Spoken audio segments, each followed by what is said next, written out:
Welcome back, ladies and gentlemen. This is the Blind Sensei Society. We are back at it again with another excellent episode number 36. We are rocking, we're rolling. We've done a lot so far, and today's going to be an interesting topic we kind of threw out there. We had another idea, but we're going to save that nasty topic of the most useless anime characters in existence for another time. It's going to be nasty. But today, it should be some really good conversations. You got the normal crew per usual. Ty has busy. He might show up later. And of course, the vice captain himself, Santo, is joining us for an excellent conversation today. We appreciate everybody who supports the podcast as we start the July month. Shout out all of our members, Creative Bobby, Jaden, Sauce, Dan Young, Solo Boss for supporting our YouTube channel. You guys can become a member on the YouTube channel. Very easy to support us. Become a member, get your shout outs, give a priority reply, potentially be in one of our exclusive videos for the YouTube channel as well. And of course, you guys can support us by going to our link tree. You guys can go over there, find our Discord where we have a lot of great conversations. You guys can join in terms of following our social media and all that good stuff as well. But with that said, gents, how y'all doing? What up? What's good? Everything's blessed, man. It's like it felt like the end of an era, man. It's been a hot weekend in the anime world for real. Facts, oh God. On the guys, on all the guys and all the dead homies. I just wanted to say to the dead homies. I just wanted to say we need to just not tell J-Rob when Augustus coming because something always happens and he ends up not being here. That was tough. That was tough. But at least I showed up for a little bit, even with bad timing. It was bad timing. Don't let J-Rob get away with the fact he was missing Stanley game. Cup though. Come on, I had to go to Stanley Cup. Which one hurts more, the King Lion or the Animac? Probably King Lion. Probably King Lion because that's always my dog. Like. I ain't want to geek out over my other dog, so if at least with King Lion is like I got to miss some of the toxicity, you know. He made me don't let J-Rob lie to y'all. He came on for 5 minutes and was instigating for damn near 4 minutes of it. Pretty much. He threw 3 questions out and left, bro. Agent of chaos right there. I'm definitely an agent of chaos, bro. At least King Lion said that he potentially may want to come on a future episode. Come on. Anime Uproar is a busy guy, so I don't know the next time we can get him on. So that is a shout out to Anime Uproar still for even coming through. You feel me? He definitely, we definitely will try to get him back. Maybe when we hit the 10K, but hopefully, shout out to Anime Uproar for it. That's still a legend. We got smoke for King Lion when he gets back here. We got some smoke for him. So y'all was trying to jump my dog. That's why I was kind of. That was jumping. Yeah, that's why I thought him. That's why I thought him. Nuggets had my dog. Listen, kitty gloves are off. Listen. I still got love for King Lion back in the PC anime days, bro. So I'm keeping him, I'm soft on him, bro. No Diddy. I got love for him too, but next time he comes, like the kitty, the pleasantries are done. Now it's just like it's all smoke. So the pleasantries. The pleasantries. Hey, I can't wait. King Lion was a very fun guy to have on. We definitely want to have him on for future episodes because there's a lot of great content, a lot of great conversations. The power system. Hey, man, if we really dive into that episode, I still like manga's chances. I like manga's chances, but the only reason I will give him some skin is because it's limitless, bro. And that's the only reason why I was like, I don't know, bro, because they can make anything make sense. Like with the anime or the power system, we be hard capping stuff. Like we hard cap a lot of the power systems. Like this can't make sense, that don't make sense. But with that comic book, like if Peter Parker grew some wings, what? They would make it sound. You feel me? That would be ass. It would be ass. It would be ass, but they could make it make sense. He got some power from this and that and this and that because they pulling from the cosmic, get the Guardian of Vengeance, mutants, everything. So it's just that it's unlimited. Man, all right, I hear what you're saying, but to start it off, we don't have our man Ty, so we have a new person running it. But let's talk about some BSS news.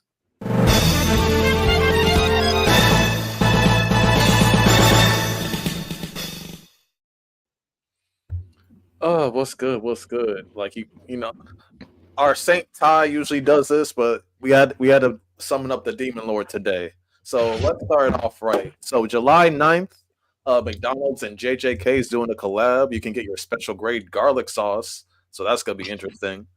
Mashoko Tensei apparently is not expected to come back until 2026. So Random might be crashing out about that. Nah, we good. They about to do Good Turning on Point that, 4. good on that. July 7th, the Bleach Part Core 3 trailer will be announced, along with the release date, opening, ending. The last episode of Demon Slayer was rated the 12th highest rated episode of all time.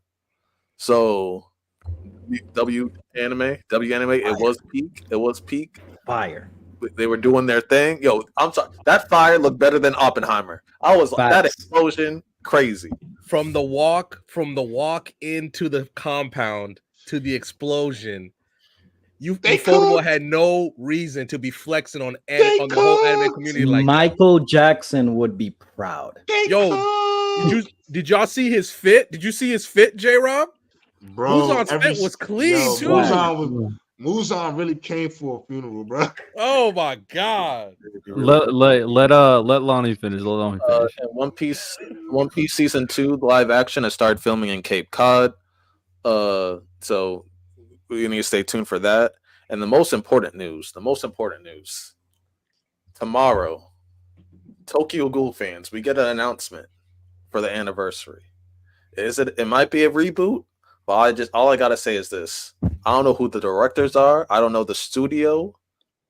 If y'all mess this up, if y'all messed up this remake, Homelander will look like a saint compared to what I got in store for you. He will look like a saint. There was nowhere you could hide. There's no National Guard, no nothing. The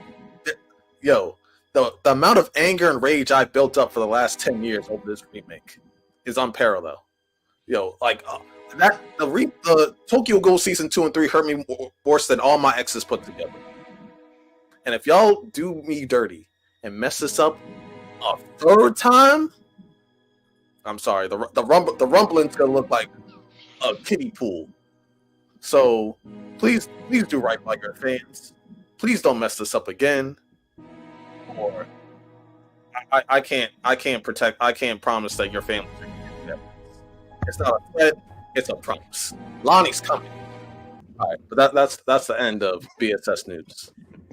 Hey, W soundboard, man. That was some good evil music to play behind Lonnie right there. Lonnie, I'm worried that you're gonna pull up tomorrow or on the 9th, and they're gonna be like, check out this Tokyo Ghoul mobile game, and then we're gonna have to duck for cover. I'm worried that they're gonna do that to you. Man, I'm excited for that Tokyo Ghoul news. I'm not gonna lie. I'm so excited for that because Tokyo Ghoul is one of my favorites. One more day. And if they decide to pivot instead to go Chojin X anime news, I'm here for it.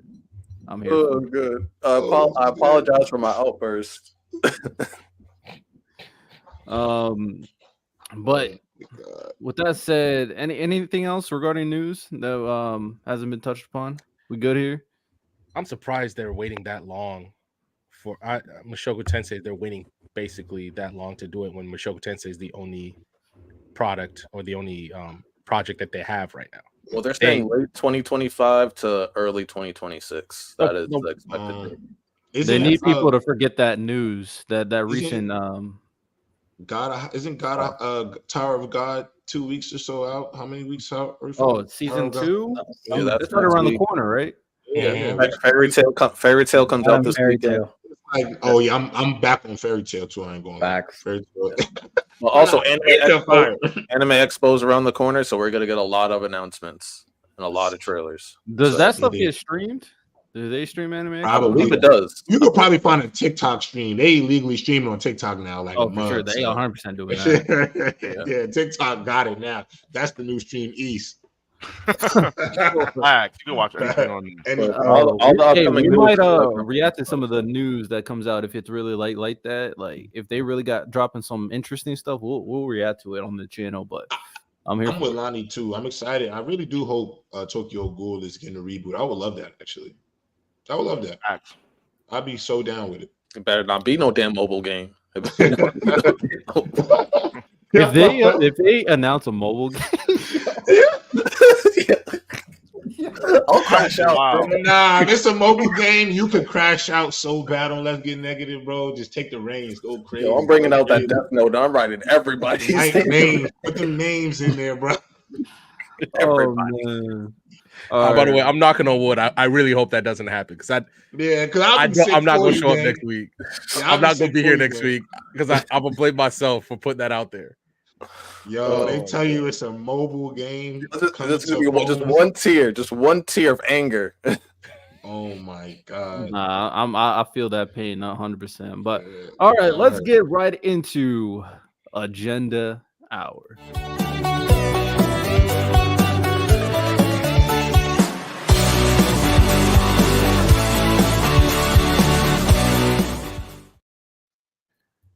All right, we're back at it again with Agenda Hour. Now, before we kind of dive into things deeply, I just remembered something. We have two gentlemen up here, maybe three gentlemen up here that needs to give their honest thoughts about the recent stories that they have recently consumed. So, who's the first person? Let me see, because I have it written down. Miles wants to go first. All right, let's hear. I'm just gonna be short. I'm not gonna go too long about it because I really can't. I can't be nasty about it, and that's what makes me mad. Freeren's really, really good. All right, it is very, very good. It's a cool story. It's cute. It's just too narratively driven. I don't know. It's not my type of story anymore. But I do really like the premise of them going on a new journey with new crew members, maybe who are related to the main cast in her past hero party, and them trying to her kind of rekindle her feelings that she should have accomplished when homie was still alive. I fell in love with the journey. I like the storytelling. I like a lot of the characters and the scenery. I'm just more of an action pack. I like the action being the thing that pushes the story, not really the narrative in these old ages of my life. But I think it's really, really good. Better than FMA, nah. One Piece, nah. The top 5 talks, I don't even feel it in that regard. But it's cool. It's good. Maybe if it gets the extra time, like y'all said, it could be there. But I'm not giving it that stamp right now. But it's cool. I like it. I will continue watching it. I might read it. It's cool. How do you like the action though, Miles? When it happened, it's fire. It took a little bit for it to really get there. But when Eisen, wasn't it? His name's Eisen. When his apprentice fought the dragon, that was hard. You talking about Stark? Stark, yes, that was hard. Especially because they kind of set it up to him being almost like a coward. To see he really had it in him. I felt like that was a really good payoff. Action and got it when it's there, but it come when it wants. Finish the entire first season. I'm still on where I'm at, 17. Oh, there's a fight that comes up. That fight goes crazy, but I'll let you get there. I'll let you go. I won't spoil it. I'll let you get there. The only reason, Miles, me personally, because I'm all the way caught up on the manga itself, and that's why I'm so sad it's on hiatus because it's really obviously it's blending its momentum, but they're also in a really interesting arc right now. I think because they've been even the last one. The numbers say for itself in terms of how it sells in Japan. The fact that it was like they taken a regular fantasy story, giving it 31 episodes in the first season. It's getting some kind of love that only the best get, Miles. Only the best get this kind of love. That's what Frieren got. And I think if you read the story, it is. I will say this for the manga, there is a lot of reading instead of just seeing. But once you catch up, I think you're going to really see it, including one arc. That's why I'm like, I know Riddell's never going to read it, but when they get to it in the story, there was one arc that Riddell's going to sit here and talk about Frieren like he talks about Attack on Titan. Once he gets to that arc, there's one arc. They handle a trope that's not just in anime. Other pieces of media all across the world fumble it, and Frieren handles it perfectly.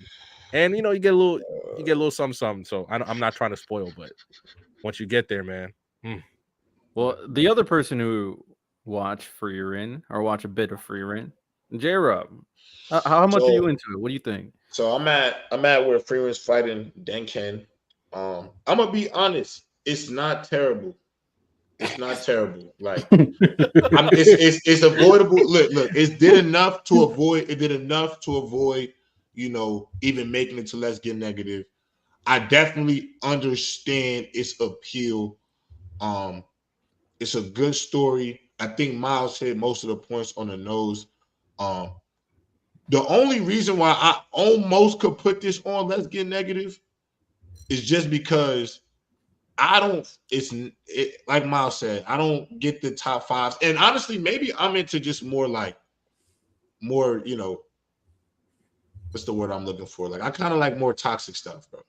And I think that might be my thing too. Like I think I like more when it comes to anime now. I think what my palette is now for it, and I think also too how the game is really shifted in anime too. A lot of it is a little bit darker now, so it's just. Free Rent is cool, but it's not like one of those things where I'm not going to read it. I'm going to keep it a buck. I'm not finna read it. As long I'm only going to watch it. But if I'm chilling, like no funny, if I'm just chilling, I will put it on and watch it. I'll probably get through the rest of the season 1. I'll probably watch the next season, but it's not like I don't put it in like when we was having the Blue Lock comparisons. Nah, no. We gotta slow all of that down. All of that is over with, but. It's valid, and I think it's cool. When what's my dog? What's Hamel? What's his name? Hamel? I like that was my. I like. We told it. We called it. Riddell. I was right about him. The minute he saw him. That's just a good N word, bro. That's a good brother, bro. He's a good dude. Like, I rock with him. Like I just rock with his conscience, bro. For real. He's dope. The minute we made Gerald, I was like, we knew you're gonna love him. Yeah, I rock with him. And then I had to watch Weak Hero. I got suggested to watch Weak Hero. I'm only about 10 chapters in. It ain't really moving me, gang. But I have no idea what's about. What is it about? I have no idea. It's pretty much about this. It's pretty much about this kid who was like originally weak, and he becomes like top dog, top bully, and so now like the bully's got to like pretty much like he turns the table, so they got to flip the table. Yeah. Okay. All right. It ain't really for me though. It's not really for me. When it comes to gang stuff. When it comes to Free Rent, Gerald, like when I say like, it can end up, it's like top. I feel like the trajectory because of like how good the storytelling is from the beginning and stuff like that. I'm thinking like 3-4 arcs like from there. If they keep on rising and it keeps on getting better and better and better, and this is like its base. Then that's why I'm saying like, it can end up being in those conversations. I don't have it in those conversations now, but just like how wholesome it is, how beautiful the storytelling is, and stuff like how you guys agreed and stuff like that. The trajectory, I think, like towards endgame Free Rent, it can end up being in those conversations. I don't think it's there now, though. It's not there now. We're a complete project. Nobody was saying Full Metal Alchemist was going to be goated its first season. Were y'all saying that? I think it was fair. Yeah, but it wasn't hitting like full FMA. Let's just go episode 1 for episode 1, bro. Like episode 1 didn't. In my opinion, Promised Neverland has one of the best episode 1s of all time. No question. Yeah, I don't think it's episode 1. That's not fair to use them. Hold on, y'all. But I do think. I'll go into that. I'll read the super chat real quick. But Hydro sent a $10 super chat. He said, manga recommendation for Riddell, Prince of Tennis, one of my favorite sports series, and I'm not even done yet. Peak Sports Manga. I've seen a little bit of the anime, but you put I have to read. The anime arc, so I have to read the. It's so good. Art. I love out of all besides Blue Lock, out of all the other sports manga, Prince of Tennis is my favorite to read. Like just the characters, like the character dynamics, the abilities or skill sets that they have are very unique and diverse. And yeah, like I just love Prince of Tennis, especially like the second, or you can go like maybe the second, like the sequel, like when it's like the US tournament and stuff like that. That's also really good. Seeing like how some of the characters grow up and develop. I love Prince of Tennis. It's one of my favorites. I mean, Rodell, you like Kuroko no Basket, so I think it'll be right up your alley. I think I've seen a little bit. It looks good. I'm comparing how the anime plays out, not which one's better or not. But Yeah, I think. I Would mean, knowing how you feel about Kuroko no Basket, I think Prince of Tennis, you'll fit right in. It does help that I will always have a bias, and I'll admit a bias towards Kuroko no Basket because it is basketball. So that's always going to be put in place. But I feel like I'll like Prince of Tennis too. So I'll read it and I'll give my thoughts by next week. But back to like Frieren, I'm gonna be very clear. Frieren still, in my opinion, still has one of the best season ones I've ever seen in anime, and I stand by that. Now, I also put the conversations of The Promised Neverland as one of the best season ones I've ever seen too. I put Tokyo Ghoul in one of the best season ones I've seen. Probably, maybe even a tier below, but it's still like high tier. It's still really, really good. So Frieren, I hold in a higher guard because I had no expectation other than I read the summary. I was like, the summary looks great. It looks really good, but I still was like, I don't know when I want to watch it. I knew I was going to watch it, but I didn't know when I did. And then when I started around it was like 13 weeks in, I already had the feeling after a couple episodes in that the storytelling it's right there. The characters, it's right there. And it's slowly building everything into a beautiful, nice bow, and it's going to touch upon a lot of different dynamics of character writing, character interactions, character tropes, and it's going to get better. I wouldn't be surprised if it gets really dark too. So I think Frieren will end up in top 5 conversations. And yeah, high praise right off the rip. I think it's that good. I stand by that one. But in terms of if you're a more action person, I can see why like Freeren's not a action heavy. It has action. It's not a action heavy series. So I think when it goes to action, it doesn't skimp at all. It's not like it's not like they're just throwing that. It's just to kind of change it up. They clearly take full advantage of the action moments. Yeah, and there's strategy. There's a power system. There's different abilities. How you use it. Freaking one of the girls. Well, that's a little spoiler. I'm gonna put that right there for Miles. I need you to keep watching. But there's another person who has a series to check out. Lonnie, talk to us about Ace No Diamond. So, Ace No Diamond. I guess I kind of feel similar how like Miles and J-Rob might feel about Frieren. Like, it has great storytelling. I don't have issues with any of the characters really. Like, all the characters really fleshed out. The main character has like a quirky little twist to him, like how like all his throws are like curve balls or whatever. I do like the second pitcher, like the prodigy, who's just like, because he's just him. Like, he was just him. I knew he was gonna like Furyu. Yeah, I was like, oh, he's him. I was like, oh, he's him. I was like, okay. But at the end of the day, baseball does not interest me. So it's like I'm watching a great story, but at the same time, I'm not really interested in what they're doing that much because I'm just really not a baseball guy. But no, it's a great story. Will I end up watching all of it, like past where I was supposed to, like past the first arc? Probably not, because it's all in sub, and I don't feel like watching baseball and sub nonstop. I still refuse to watch Oblivion Battery. I don't care what Santo says. Because Lonnie, you're missing out, man. You're missing out. I'm sure I am. It's a slice of life. It's not Lonnie. I was hating too. And then Santos sold me, and he was right, man. Yeah, unless someone pays me to watch it, I ain't watching baseball for free. I just not. Unless I'm at the game with like Shar, like some family members, like drinking beer, something like that. Yeah, I ain't watching baseball for no damn reason. Especially if I have to like pay attention and read the subtitles. Nah, I ain't doing it. So unless someone pays, I ain't watching Oblivion Battery. Unless it's turned into dub. Just let him know that he's really missing out. You're really missing out on something. I sure I am. But no, the Ace No Diamond, so it was a great recommendation. I'm glad I actually got to see it. It made me appreciate the whole pitcher aspect more. I was wondering before I watched this, like, how, like, is he gonna be like a slugger, or is he gonna do like is he gonna be a shortstop, whatever? But no, all the characters are good. The catcher is also my dog too. Like, I also liked his personality. The coach, I do have like some gripes with him. I wish like instead of just making the main character run right away, he would make him just like throw. He would just make him like throw nonstop or whatever to like try to figure out, maybe like help him discover him, make himself discover what's going on with his pitches beforehand. Like if he had like a jump start on that early, I feel like that would like accelerate his development a little bit. But that's just me.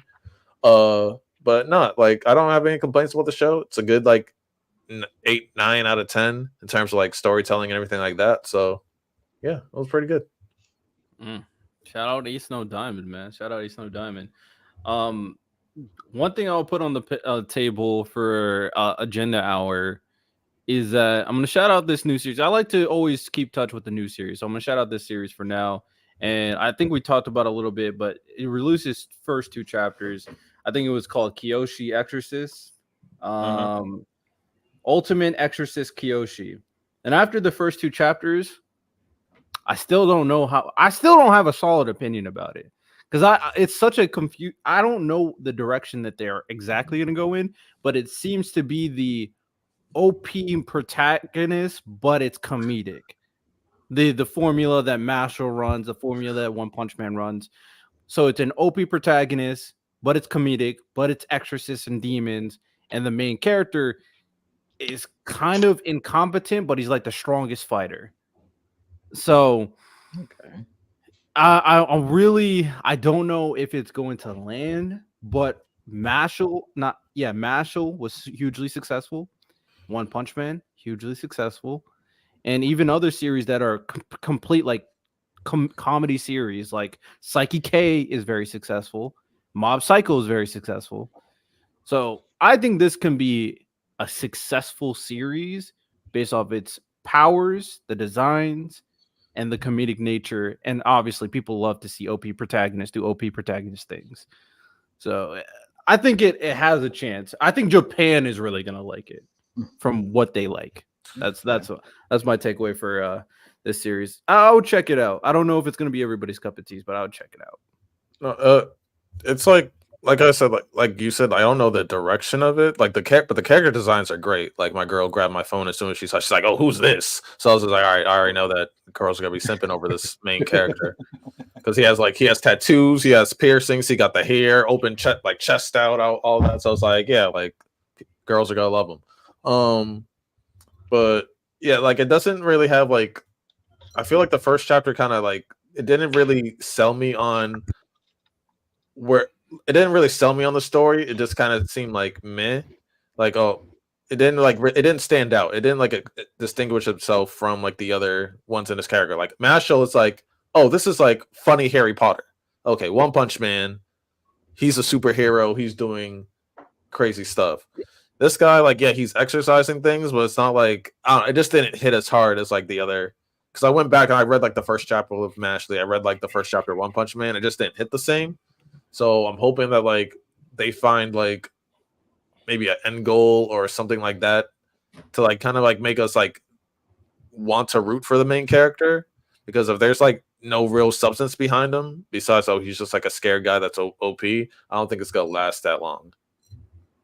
Yeah, and in the first chapter, like in hell, there's like the main devils, the main demons, and the gates of hell. He beat one of them. No diffed him in the first chapter, and then he beat another one and no diffed him in the second chapter. I'm like, who are going to be the villains of the series? Like, he's no diffing the big baddies already. It's a wait and see for Exorcist Kyoshi. It's a wait and see for sure. But who else got an agenda? Oh, Santo, do you have an agenda? Do you want to start it out? Yeah, let's start it out. I just want to. I mean, it's not something that we need to stay on so long, but anime movies are really, really making an impact in the entire world. I just want to give a quick shout out to the Haikyuu movie, the Dumpster Battle, 4th highest grossing opening day in Japan, trending. It's animation, everything's great. It's stayed true to the story. It gives us the finality of Haikyuu. But yeah, just wanted to give a quick shout out, being the sports guy here. It's fantastic. Everybody should go watch it. Amen. one thing that I will say this right now. I don't care what Ty thinks. Gintama started a wave, ladies and gentlemen. Oh my It started a wave. God. You know how it started a wave? Headcanon. Gintama's greatness is undeniable, regardless of what people like Ty says. And I don't care he's not here. Regardless of people what he says. Gintama started a wave where it is releasing movies for final arcs of a huge anime and putting them on theaters. And when Gintama did that, that movie made crazy bread similar to Haikyuu. And we are getting a more and more series down the line that are learning from this model. Attack on Titan, undeniable. We know what Attack on Titan movie to end the series. Demon Slayer, it's gonna have a movie to end the series. It's gonna have a movie trilogy to end the series. 3. Oh yeah, so people are learning that anime movies to end the series is a great idea, and the one that started the wave is the greatness that is Gintama. So We do not care. we don't care about anime movies. We don't care about Titan, Gintama starting the wave. Respect the originator. Come on, respect your elders, man. Whatever, man. Yeah, Either way, they're like the Bob Cousy of anime movies. Congratulations. Bob Cousy. How it's not the Bob Cousy because most yo, people you in notice Japan how would if say you kinda old- Gintama is better than Demon Slayer. Anybody who's watched the full of Gintama and Demon Slayer, people would say Gintama is better. So let's stop. Yeah, no, whatever. maybe the manga, Mm, maybe Yeah, the but- manga. And the anime. What are we talking about? No, Fair. The anime Yeah, is thank you, fantastic. Prodigy. Yeah, Yeah, so Gintama is the animation- soldier boy of the anime movies. Okay, I was the first. So, I never said Gintama was the best. I just Hold on. respect and it. technically, it's not the first one to do that because Neon Genesis did that. Freaking Gurren Lagann ended with a movie. So what are we talking about? Did So, it? It had an alternate movie.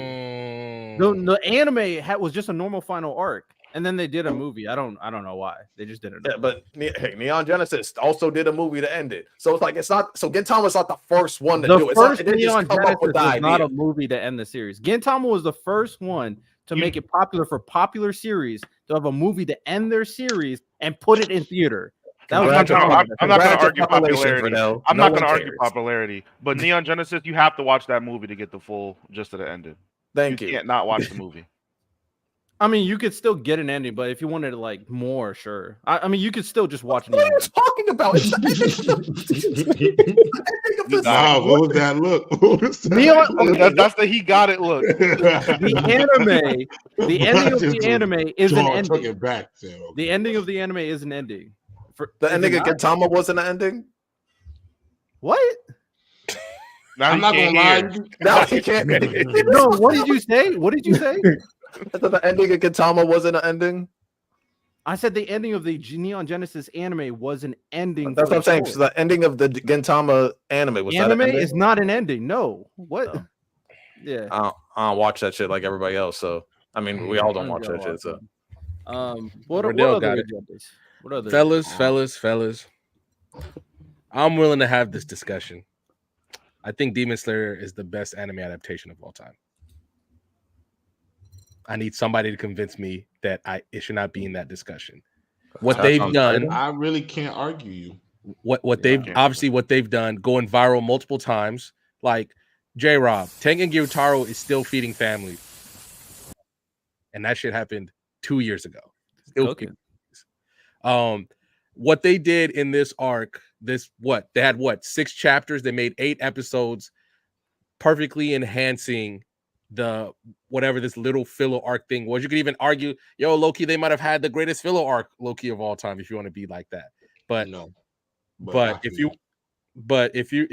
you're looking at Miles, this brings me back to when we was watching Heaven's Feel, bro, and we was watching Archer fight Assassin, and he was pausing between takes, and Ufotable is the best in the game right now. Ufotable is the best in the game right now. The fact that they picked up Lonnie Omniscient Reader's viewpoint, I can't say the name right now because I'm too. It's Omniscient Reader, technically. Omniscient Reader, and that's about that low key perfect for them. They pick quality instead of quantity. And go watch that last episode from the walk to everybody fall into the castle. Every single piece of it was perfect. And we got a little Stone Hashira. Like we got to see him actually throw a little bit of hands too. I thought he was impressive. And somebody might.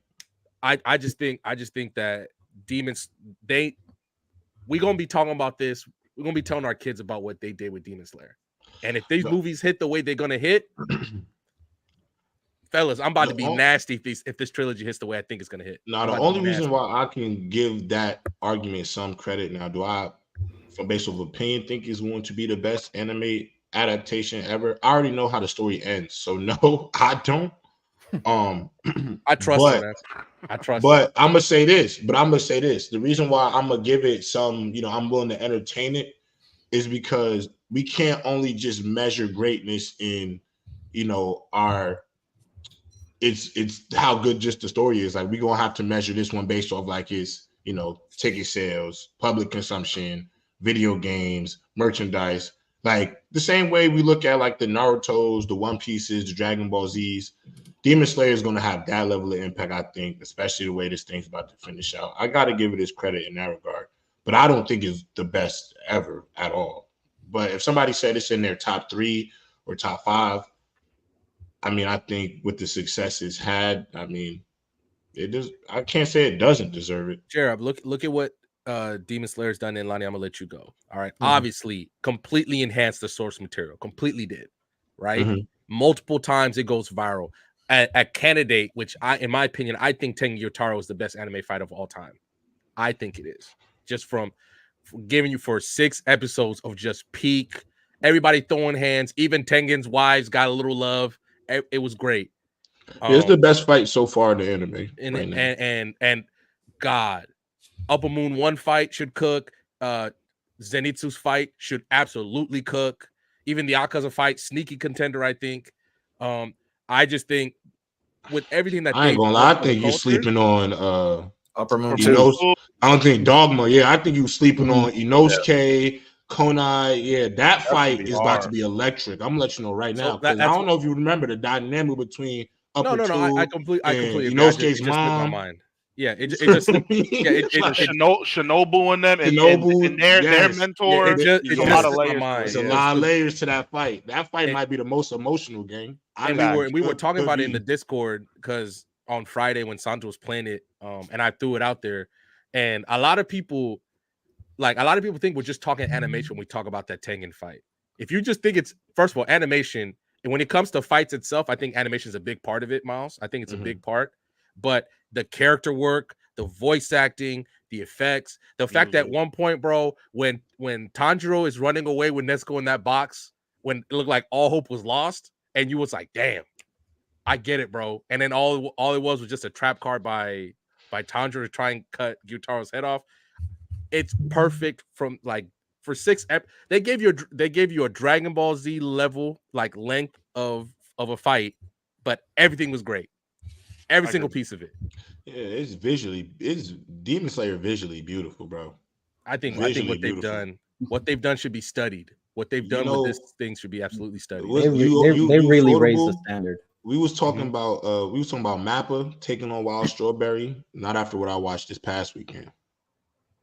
Yeah, Ufotable will be Ufotable will cook with Wild Strawberry. With the colors, they would cook, bro. Oh my god. I think saying Demon Slayer is the best anime adaptation. Honestly, I don't think it's a crazy take, especially when the anime adaptation is better than the manga. That doesn't happen. That just does not happen. Facts. Yeah. I mean, it's new, but can I throw Blue Lock in there? I'm gonna be honest with you, gang. I'm gonna be honest with you because as a Blue Lock. Go ahead. No, because I was gonna say if we're projecting because if they animate what just happened with Kaiser, well, I mean it has a say. It has a say at that table. I agree with that, but I'm gonna be honest. I think when they came out with season 1, I don't think they was ready for how big it was going to be because there does need to be a bit of an upgrade in animation coming in season 2 that I am expecting. I'm gonna just keep it a buck. It was good. The storyline was good, but Blue Lock does need a repaint in season 2, and I hope they realize with the money that they just made, they do that, because there does need to be a bit of a, like, some of these kicks, some of like just the little pieces, they gotta up the ante a little bit. I do. The U20 movie has to be. I'm sorry, it has to be a That's, to me. that's It where has to be like a reach top the 3 heights. anime movie. Come It has to on be like now. a top 3 anime I movie. think the bar should be raised, especially in this Nagi movie that's coming out. Like, talk about it. If they I really need my show dog to out lock in, bro. here, like, I mean, Yes. Demon Slayer is fantastic. Like I was telling Random, like that Tengen fight really upped the bar on animation throughout anime. Facts. If they do this Nagi movie and they show out, I mean, they have a word and in that argument. I just want to see them auras. Them auras they gotta put them details in them auras. Like when we see that luck piece, it better be shining, fresh gold. You know what I'm saying? It gotta make sense, you know, like I definitely for sure. And guys, they 100% need to lock in for Blue Lock, but I feel like the only real contender from how they started to now and hoping that they continuously improve, it has to be Jujutsu Kaisen. The Jujutsu Kaisen is the only one that I'm like could potentially contend with Demon Slayer as the best anime adaptation, especially considering that their most detailed and creative fightings is coming up. So if they can knock that out of the park, and basically we know what happened with the Sukuna Maharaga whatever situation, but they brought in Blu-ray to fix that. Like we got Blu-ray, it's fine now. So if they just have that type of quality consistently throughout, they can contend. My only thing is I penalize them for that. I understand that you're but Demon Slayer doesn't have to worry about that. And the one anybody who thinks Tengen Gyutaro is not, there's a shot like halfway through that fight where you see the cameras panning over everybody who's fighting on there. You're watching Gyutaro and Tengen. They're fighting, and it's not like, oh, they're just kind of moving. They're doing actual moves. The choreography is insane. Meanwhile, at the same time, you're watching Tanjiro, Zenitsu, and Inosuke fighting Daki, and they're all doing different moves. Like, I need you guys to understand how insane that is. The level of detail it took to create that. And also, don't forget, Tengen's wives are running around in the back, like going places to support. Like, they have 9 characters on screen, J-Rob, at once, all doing something very important. So I'm not. Demon Slayer, when it comes to the visuals, I'm not arguing nothing about what you're saying right now. Yeah, I don't tax it random because even without the Blu-ray, I think it's still on par with the Tengen fight. Like it's still in the same tier without the Blu-ray. And then when you add in the Blu-ray, I disagree. I think Kaiju number 8 is gonna have something to. Actually, you know what? I'm gonna chill. We're gonna get to let's get negative. You can't say it to that, and then you gotta cook it. Like my only pushback to the Sukuna Maharaga fight is it does this thing that I think I was talking to Random about it. In Demon Slayer, you can literally pause frame by frame, and it doesn't have that muddy Mob Psycho art type thing. It doesn't have the Naruto pain type of drawing. Like everything's a lot more. It still does, but not as much. Dirty. Yeah, it's not as much. But that would be my only pushback to it. Even though it is an art style, you know, but in terms of animation, like literally, they're the Unreal Engine. They're just top. If you don't believe us, Miles, tell them to do the thing we did. Go watch that fight and pause it. Just pause at different points, and the amount of detail, frame by frame that they're and everything's drawn. Everything's drawn. Oh my God. Shaded. Nothing's even the CGI. muddy. The CGI is put in perfectly. God, that explosion, the explosion alone of Ubuyashiki's mansion. Then you see the detail when Muzan has to regenerate. I don't know what to tell y'all, man. Like, if I was an animator in the West, I'd be like, let me go talk to them because they're doing something we need to understand. And they're doing that with a less budget than most Western cartoons work with. So I'm telling y'all, man. Y'all are leading to my agenda because with Uvitobo, that's why Reader is going to clear solo leveling. And I know Riddell doesn't like this. Say that again? What? I don't like this. No, what I was about to say. What's going to clear solo leveling? Omniscient reader. Omniscient reader, because in terms of popularities, in terms of the manga, what's it called? Omnipotent reader. Omniscient. So Omniscient. I don't know how well you were I've into the manhwa space, but like not the big three, but in terms of, because like they all came out at the same time. It was Solo Leveling, and like the same people that drew Solo Leveling drew this as well. So it's like the same art style too. So to give you backstory, J-Rob, Solo Leveling, Reader, and The Beginning After End all came out around the same time, and so like they were called the something 3 or whatever. And so they were always getting compared with each other. Solo Leveling has like the best action out of the three. When it comes to light novels, like the source material, it's usually considered like Reader has the best material, because it has like a more developed story. It's not just like it's very fleshed out, like gods, things like that. Very, very complex story. And then Beginning After End is like the isekai. So Ufitobo animating this, because not that the soloing animation is bad, but in terms of like, if it was just a regular studio animating Reader, I would still say like, Solo Leveling's gonna be better. But if Ufutobo's animating this, the levels that this shit can reach is gonna be perfect. crazy. They picked the right one. It's looking one of the perfect stories for them to make. Perfect one for them to pick. So that's what I'm telling you. I wish they picked Solo Leveling. I wish they picked Solo Leveling. I think they were outbid. The edge of animation that this is gonna have. I know Riddell's high on Tower of God, and some people think that like Fate is too complex when it comes to Ufutobo to really get into. As much as I love Fate, but Reader is just complex enough to keep people engaged, but just enough action and just enough everything else. I hope it is better than Solo Leveling. I'm gonna read it. Hey, I think it's the ultimate nerd story, J-Rob. So here's the premise of the story. So say like you're like a nerdy guy or whatever, you're like reading like a manga or whatever online. You're the only one reading it. You see, like you're the only one reading this story online. You've been reading it for years. You finally finish it, and then that shit just boom happens. It happens in real life. Now you're in the story. Now you're in the story, interacting with the characters and shit like that. You gotta make different decisions. You gotta manipulate shit. So it's like you're kind of like in a Solo Leveling like world, but you already know like things that are going to happen. I'm glad you put in the good Omniscient Reader gospel. I've been high on Omniscient Reader as well for a long time. It's definitely intricate. I'm gonna be honest. I'm putting nothing in front of Tower of God, nothing. But it's kind of like how I feel about One Piece. There's not a single shonen jump series that will come out that will go in front of One Piece. Tower of God is the same thing. What do you think about it compared to Solo Leveling? Think it'll be better than the Solo Leveling adaptation? Omniscient Reader or Tower of God? No, Omniscient Reader better than. Omniscient Reader. Not only will it be a better adaptation, Omniscient Reader is just a better story than Solo Leveling. It is so interesting, and it's gonna be better. I mean, the thing about Solo Leveling, which is great, is the powers are cool as hell, man. The abilities are cool as hell, and the main character for Solo Leveling clears the character from Omniscient Reader. Yeah, he does. Carries the series that is Solo Leveling, whereas Omniscient Reader has a lot to go into a lot of different characters.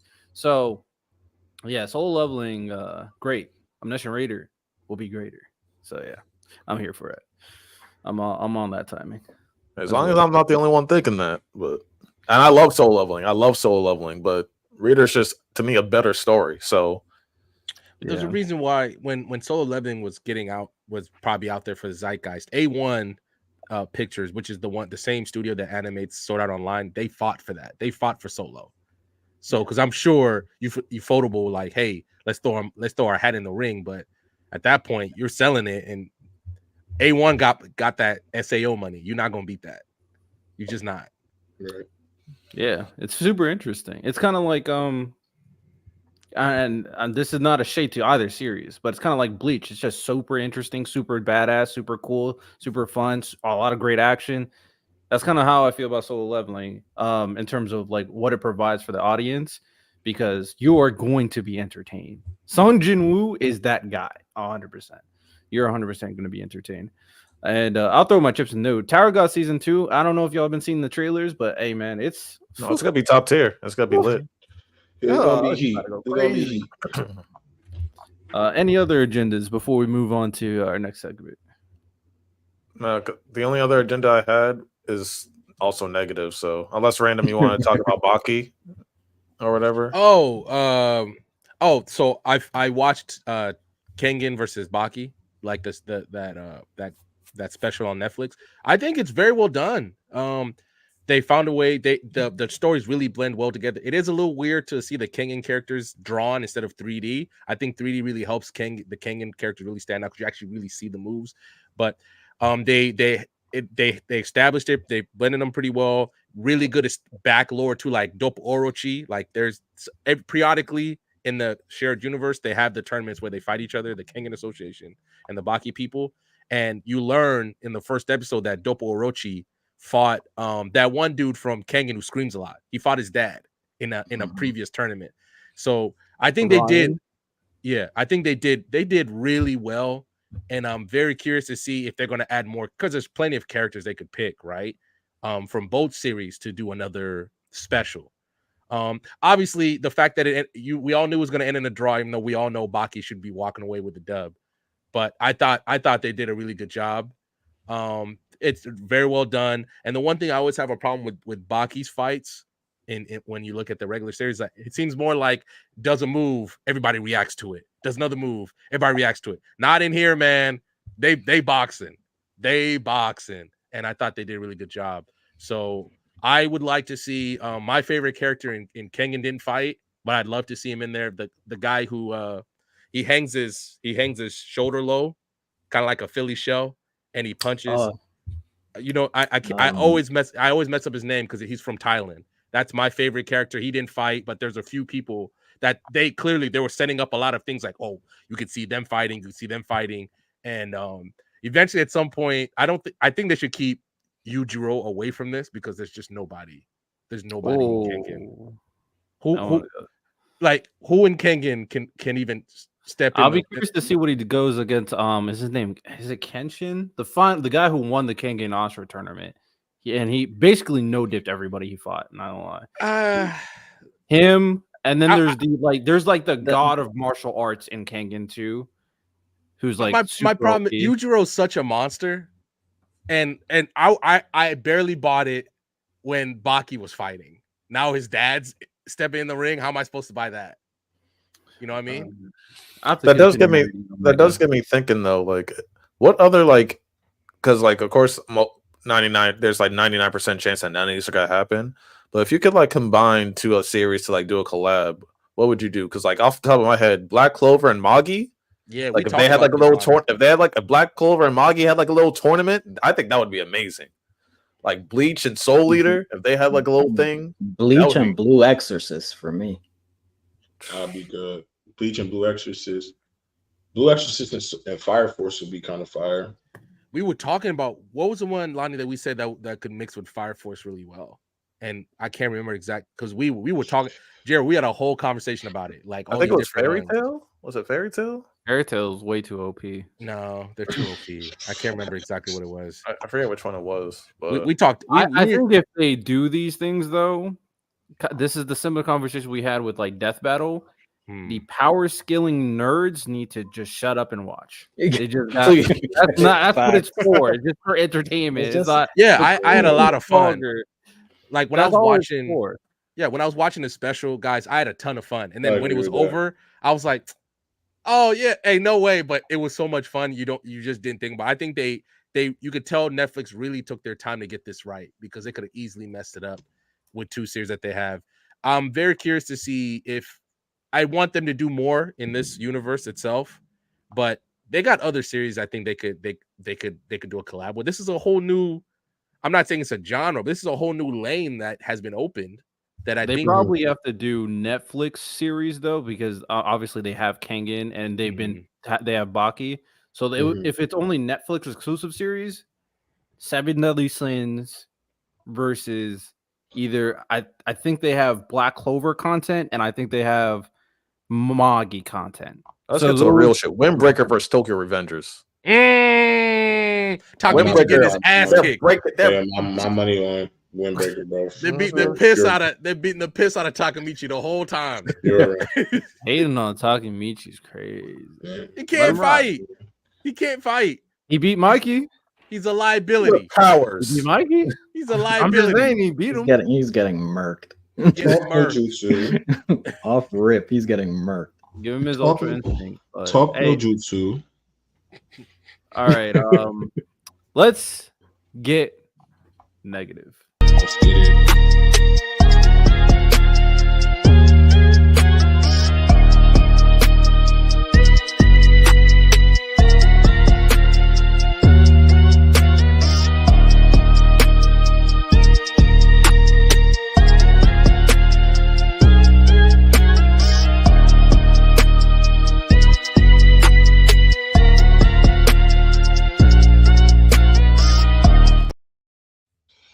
What's good, y'all? Welcome back to another iteration of Let's Get Negative.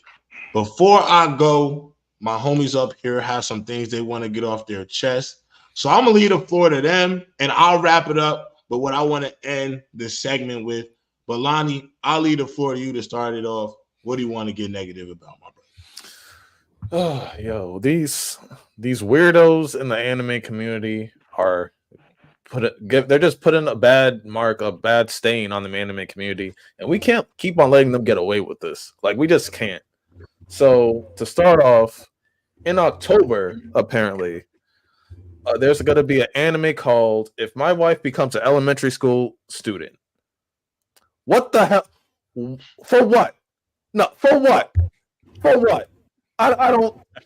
This is the type of shit that just makes me crash out. Because there's no reason for it to have the, like, I don't know who signed off on this, and like some people could say like, oh, maybe it's like a beautiful story, maybe it's like there's no way that there's no sus innuendos or type of activities that are gonna be in this story. I don't care, because someone corrected me saying like, oh, she gets reincarnated and then like he sees her and then like she has all her memories. That's still weird as hell. That's still weird as hell. The moment that like they have like a little moment and like he blushes or she blushes, nah, cancel it. So check that dude's hard drive, because there's this whole, oh, people are being edgy excuse. I don't buy that shit. That's weird as hell. There's no reason for those type of stories to exist. It's not edgy. It's weird. And nah. And then also, there's another one. We all know High School at DxD. We all appreciate the content that it provided us. The great fan service, you know, one of the best fan service animes of all time, probably the best fan service anime of all time. Why in the hell are they coming out with the Junior High School DxD? Junior, it's in the name, Junior High School DxD, and it's canon, by the way. It is canon. The main characters are also involved. It starts apparently like it goes in after Volume 10 of High School DxD. Why is this a thing in the? I don't know. I don't care that if they want to say Japanese culture or whatever. Nah, it's sus culture. I don't care. It's weird that this shit needs to stop. And it's ruining the anime community. Last week when King Lion was saying the major things wrong with our community is the sus shit. This is Exhibit A and Exhibit B. Because why are these? I don't know why these are like a thing. I don't know who signed off on this being an anime. I don't know. It's disgusting. It's disgusting to me. I don't care. So, Random, did you want to still argue about this? Because we can argue about this. Nah, you know me. I was playing devil's advocate yesterday. Okay, no, all right. I was about to hibachi your ass. No, I was completely right. You're completely right. I was straight up. It was about to be bad. Because I came in with notes for you, Random, but you were really trying to defend it. No, I went and looked at like a dumb, really quick synopsis on it just to play devil's advocate. But you're right. You're completely right. Yeah, no, there's. We really can't let them get away with this for real. Miles, there's no way this is not disgusting in some way, shape, or form. There's no way that those sus people aren't going to use this for their weird fantasies or whatever type of agendas that they have. I don't care. Like just putting this type of story out there. I don't care how cute it is or how beautiful the storytelling is. I don't care what's in it. The fact that that's the title and that's the subject. Nah. What is going on, fellas? I got a little bit of notes. I think mine's might be the longest here. And I'm gonna give you the spoiler warning now. If you have not beat the Shadow of the Erd Tree DLC for Elden Ring, please click off. I'm gonna say a couple bosses' names that are kind of spoilers to the story. I don't have a problem with the DLC itself. I think the lore is great. I think the visuals are great. Performance outside of PC is fantastic. All of that stuff is cool. From Software definitely gave us a worthwhile DLC. My problem is with the boss design. Um, when the original Elden Ring came out, it was regarded as the easiest FromSoft game. As a person that's played all of them, I agree. It was the easiest FromSoft game. And I think in this DLC, they chose to choose the path of least resistance to get a difficult game without actually putting effort on the back end of the game. Some of my problems I got with the game, the damage is absolutely absurd. A stray hit, something in a FromSoft game that'll be used to stagger you, that shit can one shot you. It's absurd. The frame data is atrocious.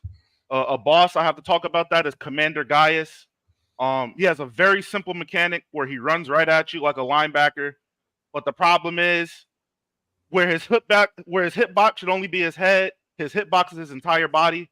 So it forces you to have to time your roll perfectly every single time, or else you're gonna get hit. And this move can one shot you. Every character has a command grab. I don't think every character needs to have a grab. And then all the grabs are insta kill. The combos are relentless. If anybody plays Sekiro, all of these bosses belong in Sekiro. These guys are the feds, stalkers, your crazy ex or your baby mama, whoever's always on your back. These bosses mimic it to the T. And then also, this is what a game mechanic. This is a gripe I have. The game was definitely designed around the support system, around the ashes, the mimics in particular. And I don't think that's a good idea. I'm a solo player. I don't like to use supports. So the fact that I'm being punished for not using the fact that I'm being punished and I'm not even using the mechanic, I think that's a fatal game flaw. Those are, I'm not gonna go crazy into detail, but those are like my main issues. Ideas I think they could use to improve the game. They need to slower the startup of all of the heavy hitting moves. Stray hits should not be one shot kills anymore. I'm sorry. I know y'all want to make the game hard, but that's just lazy. Somebody throwing like a kunai should not take half my health from a little stray hit. Not everyone needs a command grab. We don't need a bunch of grapplers. I'm a big dude. When I fight, I don't grapple. That should tell you there's a variance. There's a variance in how people can perform and how people can fight. And the frame data, that has to get fixed. That's not even like if you really did that intentionally, y'all need to be attacked. That's bad. It's 2024. We need realistic frame data. I'm human. I'm not an AI. I did beat this DLC, so I kind of had a right to complain. I beat it in 3 days. So the difficulty stuff didn't really affect me too much. But I could tell they were definitely being lazy. And then I have some bosses in the Elden Ring main game and in the DLC that I feel kind of exemplify what I feel good boss design is. So from the main game, we got Radon, we got Millennia, we got Riker, who's actually a callback from Dark Souls 3, a boss made to be killed by a very specific weapon. We have Godric and Horalu, the Godskin duo, and then we have Malekith. In the DLC, we have the Dancing Lion, who I think is the best intro boss in any FromSoft game ever. I actually think the Dancing Lion is designed perfectly. We have Midra, we have the Shadow Sunflower, and we have Mesmer. And then from previous games, from Dark Souls 1, we have Smo and Ornstein. From Bloodborne, we have Orphan of Kos, Sister Friede. From Demon Souls, we have the Tower Knight. From Bloodborne, we have Sword Saint Ashina, or SSA, and the Headless Ape. And from Dark Souls 3, we have Pontiff Sullivan, Lothric and Lorien, and Championship Gundy. These are all bosses that I felt exemplified difficulty through their choreography. They have very clear tells for these heavy-hitting moves, but they're also very, they punish you heavily for not being able to react. It feels more like an engaging experience than it was fighting these bosses. It felt like I was playing Dark Souls in real life, and if I get shot, I'm dead. I felt like I was being punished for things I shouldn't be punished on. Outside of that, beautiful DLC. But FromSoft, if y'all ever do this to me again, it's gonna be up for y'all. Let me go ahead and tag in. Real quick, J-Rob. Then I'm gonna let you Go go. ahead. I think Santo got something too, right? No, I'm good. I'm good. I'm the positive person here. I bet. So- Let's get So- positive, man. Oh, at the end we need to talk about Chainsaw Man though. That's true. So 2 weeks ago, Lonnie and I did a thing on my channel where we talked about why Mushoku Tensei is never going to be counted amongst the GOATs. We had legitimate conversations. We also brought that conversation to the BSS. Then we had a guy in the comments of that video. Look, man, I don't know who you are. I'm not crazy. But you're why I get mad at some of our people right here, bro.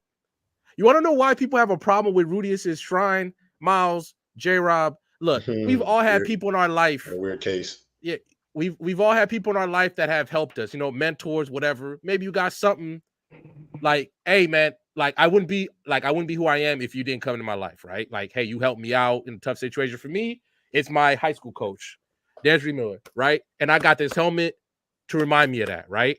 You know what I don't got? I don't got his draws. I don't got the nigga's draws, okay? I don't got his draws. And you trying to justify that in our comments is what the fuck's wrong with you? That's the problem. Rudy is carrying Roxy's panties around is why we have a problem with it. Nobody got a problem with the fact that, I got something to remember my mentor by. It's the fact that it's her draws, nigga. That's the problem. Stop trying to justify that shit. On the G's. Come on, bro. He also puts that shit on his face. Yes. Yeah. You don't know the significance of the security blanket. Yes, we do. We just don't like the fact that it's his draws, nigga. It's her draws. That's the problem. And all the fact it ruined, and even other stuff I talked about in the future with his little sis, all that stuff. This is my problem, and this is where me and Lonnie wholeheartedly agree. Mushoku Tensei is a great story, but just because it's a great story does not mean that it's infallible. Okay. Riddell loves Attack on Titan, but he probably has something he doesn't like about it, and he can say that, but still love the story. It's okay to like a story, but still say bad things about it. And for seeing you trying to justify that shit in our comments is my problem with y'all. You can say whatever you want, me, Glaze, and Mushoku Tensei. I've never justified the shit that Rudius has done. Never once. So my problem with you, when you're going to come back and see this, and then you're going to comment again, oh, you didn't read the books, blah, blah, blah, this and that. You are why niggas make fun of this story, because you keep trying to justify this shit like you don't have common sense, nigga. Let me stop before I crash the fuck out, because that motherfucker. He a fan. Come on, bro. Oh man. So I really can't believe it came to this. Honestly, I was really hoping that, maybe I could find something to talk about that was, a bit of a reach, just be negative, really just to be toxic. And Kaiju number 8, I can't even believe I'm having a segment that has to do with y'all on this part of the show right now. There's only one character that I did not expect y'all to botch. Not one. There's one character I expect you not to botch. Everything about Kaiju number 8 was phenomenal. From the art to the emotion to the story so far, it's been a great adaptation in everything that I thought I would be. But they went ahead and gave one of my favorite characters in the manga, in the show, a new look. My dog look went from looking like a G to a meth head in a matter of minutes, bruh. So I'm not gonna lie, Riddell, I shared this picture. Could we just show the people what I'm talking about real quick? Gen Narumi, come outside. And I do not know what the animators were thinking, bro. First of all, what is this haircut, bro? What's that, brother? Bro, hair is cooked. It's not even mixed in with the black. Then the way Cuz face looked, it looked like bro need a steak or something. Like he don't be in the gym. They put Den on Ozempic. They ruining the whole vibe, bro. They put him on Ozempic. They gave him a sunflower haircut. And this is how you leave the cliffhanger to enter a new season? This is how you do Gen with the most aura in the show, bro, just sit on his ass and play video games and gets to smoking kaiju. That's his whole vibe. But what is this?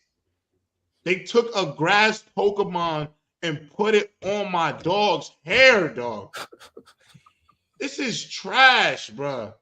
And then they were lazy with his face, like, bro, face all round and stupid. Got no muscle definition, bro. Look weak as hell. This shit is so stupid. And the only reason I'm crashing about it is because, yo, your only job to end the season, if you're going to introduce a character to one shot, make the impression memorable. What type of impression is this? All of that art and money I poured into everything else, this is what y'all have left. This is what y'all have left. This is just absolutely ridiculous, man. I hope in season 2 they please. Who's doing this? Who's doing the animation? Does anybody know? I can look it up real quick. J-Rob, throughout the season, people have been saying that like all the faces of the characters are rounder. Like they haven't had like the sharp edges or the face or like the shadow fades. Like every face is like, if you look, I'll send you a picture later. All the faces are rounder than what it is in the manga. Like all of them. But his isn't even rounder. His is skinnier. So I don't know what, bro. Like it's just small oval, bro. Like it just that looks like it should be his younger brother. They put my dog on Ozempic. I'm pissed. It's absolutely corny. It's absolutely corny, bro. And again, it's just I just hope in season 2 that's to the fan base and just make some edits. I don't care if his hair is hard to make, whatever. Figure it out. Like y'all been at this shit since the 80s, 70s. Figure it out. Figure it out. It's just hair, bro. It's just hair. Golly. So the animation studio that made Kaiju number 8 is called Production IG. They've worked on series like, oh boy. They've worked on Kuroko no Basket, Prince of Tennis, season 2, Haikyuu, Ace of Diamond. These are sports niggas. Yeah, that's the life ass niggas, man. Heavenly Delusion. The weird shit. Not gonna lie, I'm not gonna hold you. How much money did they bid on Kaiju? I'm not gonna hold you. I'm looking at. I'm not gonna lie. They did good so far. I don't want to violate, but that just pissed me off. Psychopaths. They did Psychopaths. Okay. But these series are Guilty not Crown. like... They did Guilty Crown. J-Rob. Okay, they get Guilty Crown. Those my niggas. Those my niggas. Y'all just need to fix my dog, though. Y'all just need to fix my dog. Everything is valid. Y'all just need to fix him. Fix him. All right? Fix him. I'm gonna let y'all run. I didn't know y'all made Guilty Crown. Y'all valid. That's crazy, bro. Like the more and more you look at it, the more and more I get annoyed by it. Like, yo, what is this? Because he's him. He's supposed to be him. Huh? He's the most him character in the entire series by far. And they put him on Ozempic. They made Star Wars, bro. They made Star Wars. What happened, bro? Like, bro, look like he needs to be on a diet. They just blew my. And this is how you end. People have been complaining about the character designs all season. So yeah, I heard some of them, but. I saw some kaiju. I saw some Kafka faces, and a lot of it looks off. But as long as you get the kaiju's right, that's good. Yeah. But Gen Narumi is the only character design you shouldn't be messing up. He's like the only one. It's actually crazy. I think a lot of this stuff I was able to look past. That was the one though. That was the egregious one. That was the egregious one. All right. Hold on. Trying to set up. Go ahead. Oh, I'm sorry, because we said Chainsaw Man real quick. Just real quick. What the fuck, Fujimoto? What the hell is wrong with this man, bro? I'm so serious, Riddell. I'm tired of him. He can't keep on getting away with this weird shit. He can't. We don't even talk about Fire Punch. We don't even talk about it because we talk about it, he would be arrested. He should be arrested for Fire Punch. He did it again. Makima, I let that go. I low-key cried about it on the inside, but I let it go. But then you just did it again. You just went back to back with Makima. Now she's sashimi. Is that basically what I read? Were they eating her the whole time in the latest chapter? Because that's what I'm worried about, Lonnie. That's what I got from it. That's what I'm worried about, bro. So throw the spoiler warning, Riddell. So they're eating sushi right now at a restaurant, right? And this dude's like, Chainsaw Man spoiler warning. Yeah, Chainsaw Man spoiler warning. And so the Department of Public Safety has surrounded the restaurant. And the guy's like, if you get us out of this situation, you get to go see Nayuta, the whatever reincarnation, whatever of Makima. And as he's eating, the end of the freaking chapter is Nayuta's head on a platter on the sushi conveyor belt thing. And I'm like, ain't no way they were just eating her this whole time. And that smirk on that dude's face right before you see the head. Were they eating? If they were eating her this whole time, bro. These last three chapters, cry, like, yo, this is the second time Makima's been eaten. This is the second that they just went back to back eating this control devil. Like, for what? What confuses me with y'all in particular is this is what Chainsaw Man has been since day one. It has been this shock value crazy series that does crazy things out of nowhere. They just had a really weird scene with Asa and they just had a really weird scene with Asa, War Devil, and Denji. But I mean, 2 chapters ago, bro. Without going into it, are you surprised? Like, this is still what Chainsaw Man has been. That they were eating her? Yeah. Yes. I'm not saying like low key. I blame random. Whole like a good 80% of this is Random's fault. Because Random's been crashing out about Makima to me for weeks. She got a weird case. He's been crashing out about Makima, and then this is the result. This is the result. No. Because you wanted her to get justice. You wanted her to get justice. Now she got her justice. So I hope you're happy with yourself. I hope you're happy. Got a weird case. Every time Jeremiah just got a weird case, say Makima got a weird case. Bro, your man's walking around with his sister's panties, bro. Come on, bro. Chill. Yeah, Makima wasn't doing that shit. That's not his sister's panties. Whoever's panties. Is they underage? Are they? No, they're not. She's not. It's right, just the fact that he has them. Okay, I hope. Nice try, bro. I just want y'all to keep the same energy. Weird case. We in the same tier. Yes, they clearly. Makima's worse. No, she is not worse. Yes, she is. She has a weird case, but she ain't worse. She is worse. She is not worse. Rudius has more victims. Rudius has more victims. She got one. I don't want to hear that shit. Yeah, let's move on. Rudius is a scumbag. Wow. We're gonna get into the main topic. As long as everything works right, but we're about to get into the main topic, and it should be an interesting conversation.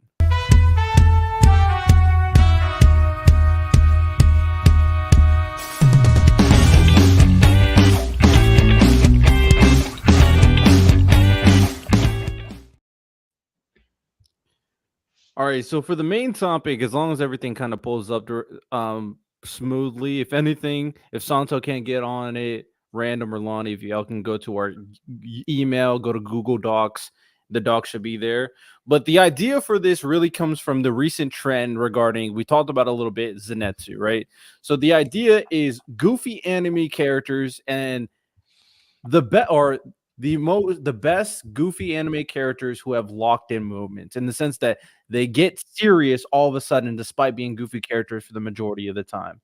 And Zenitsu being like the poster child for this segment is interesting because he's like trending all over TikTok, because ever since he read the letter, he has been nothing but serious. His eyes has been locked into what he got to do. He's not making any jokes. He's not crying. Stone face, ready for all the smoke. So that is what we're going to be talking about. I don't have the link, Random. Oh, someone put it up. There it is. Yeah. So here's the document that we're going to be using. But we're going to determine some of the best locked in anime movements from goofy characters in anime. But I guess to start on, what do y'all think about Zenitsu's transformation? Like I said, it's been trending all over TikTok. Everybody's talking about how Zenitsu looked cold as hell in that scene where he just grabbed his sword and had that blank face. No, that shit was clean. Just falling in the Infinity Castle, Like, that's the reason why the first movie is going to be his fight. The first of the three movies is going to be his fight, centered on his fight. It was the fastest too. By the way, what Zenitsu done, low key, maybe the most, him and Inosuke may be the most impressive Demon Slayers of all, because they do everything that they do without a mark in the entire story. That's true. Good point there. So like Very it's gonna fair. be really cool to see the dichotomy. Plus, I know anime onlys, when that movie drops, man, everybody's so happy because they're seeing Zenitsu finally take something seriously, that it's gonna be a lot of fun. But I thought it was awesome. They animated it perfectly. Gave him he had major aura in that ending scene. Maybe the biggest aura out of everybody. And as everybody's flying the Infinity Castle, he had major aura. I'll say this because I don't like Zenitsu, but that was the one time in the whole series that I like Zenitsu. The one time where it's just like, okay. Because I'm sorry, he's like one of the most annoying characters I've ever encountered. Like, he's so annoying throughout the majority of the series. Just with his whining and his bitching and his thirst trap for Nezuko, his thirsting for Nezuko and all that other. But that one moment in Infinity Castle was like, okay, he locked in. Okay, he stopped bitching. He's locked in. Let's get it. So if you hate Zenitsu, this is the one time you might really just appreciate him. Just this one moment. Like everything else, like, nah. But this one moment, like, yeah, he's him. He's standing on business. Oh, for sure. Hey, I wish mean, Krillin had a moment like that, but you know, Krillin jab out of nowhere. Out of though. We talk about Gon. Does Gon not go from Goofy to locked in, or is he just? So yeah, let's name. We'll create a list of 8 characters that will really belong on this list of like great moments, goofy characters that turn into that lock in. But I think the first one, I think mentioning Gon is right on the money. I'm not gonna lie. I was thinking about. Do you remember when? What's my guy's name with the big smoking pipe? Moral. Yeah. Do you remember the part where he asked Gon about his conviction, and Killua had to stop his ass because he was trying to kill him? He was trying to kill him. He saw that aura, and bro was like, if that punch would have hit me, he would have killed me. Yeah. Shout out. But I'll give him this. I'll give 2 credits to that scene. Shout out to Killua for always knowing that Gon be ready to really crash out all the way and being able to curb him.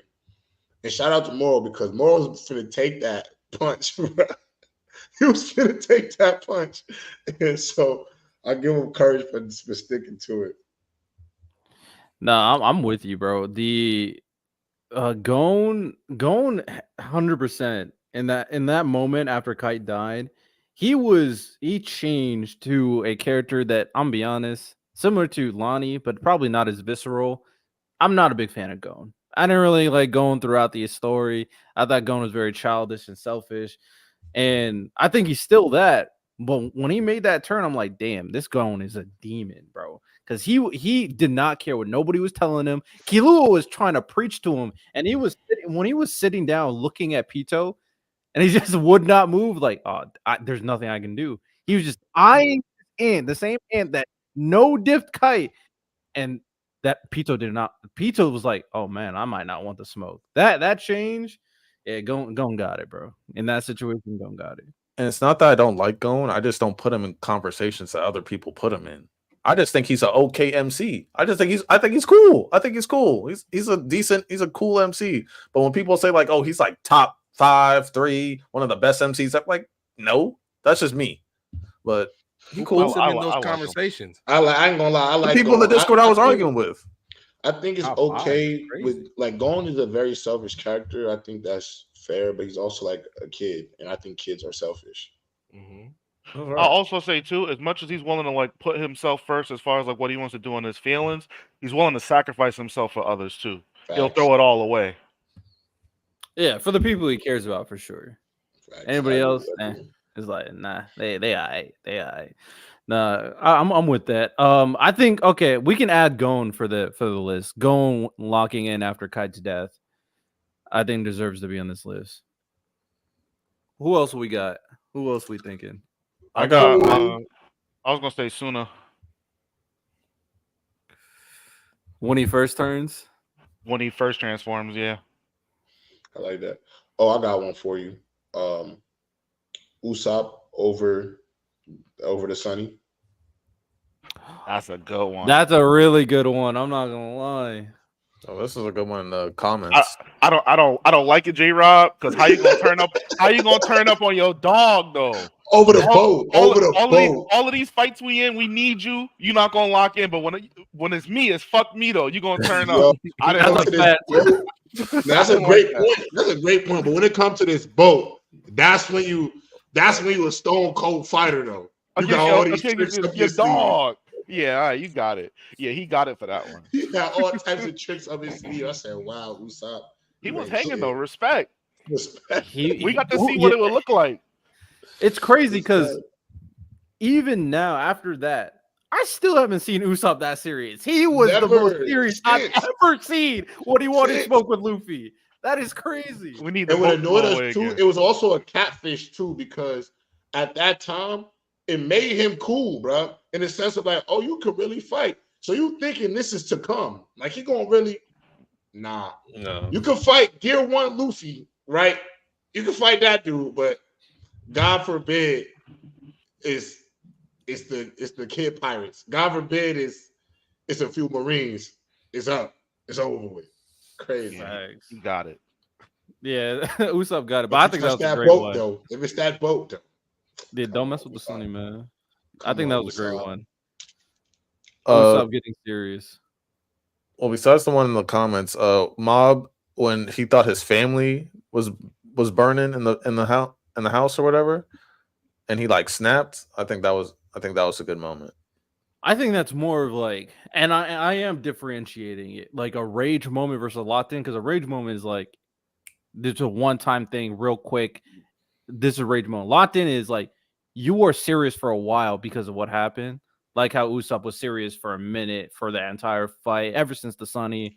Zenitsu has been serious ever since the letter. Suna, he got serious and he was serious ever since he turned his first time. So I'm thinking locked in for like your whole demeanor changes versus a rage moment where you want to go crazy. How about when Eren holds Historia's hand?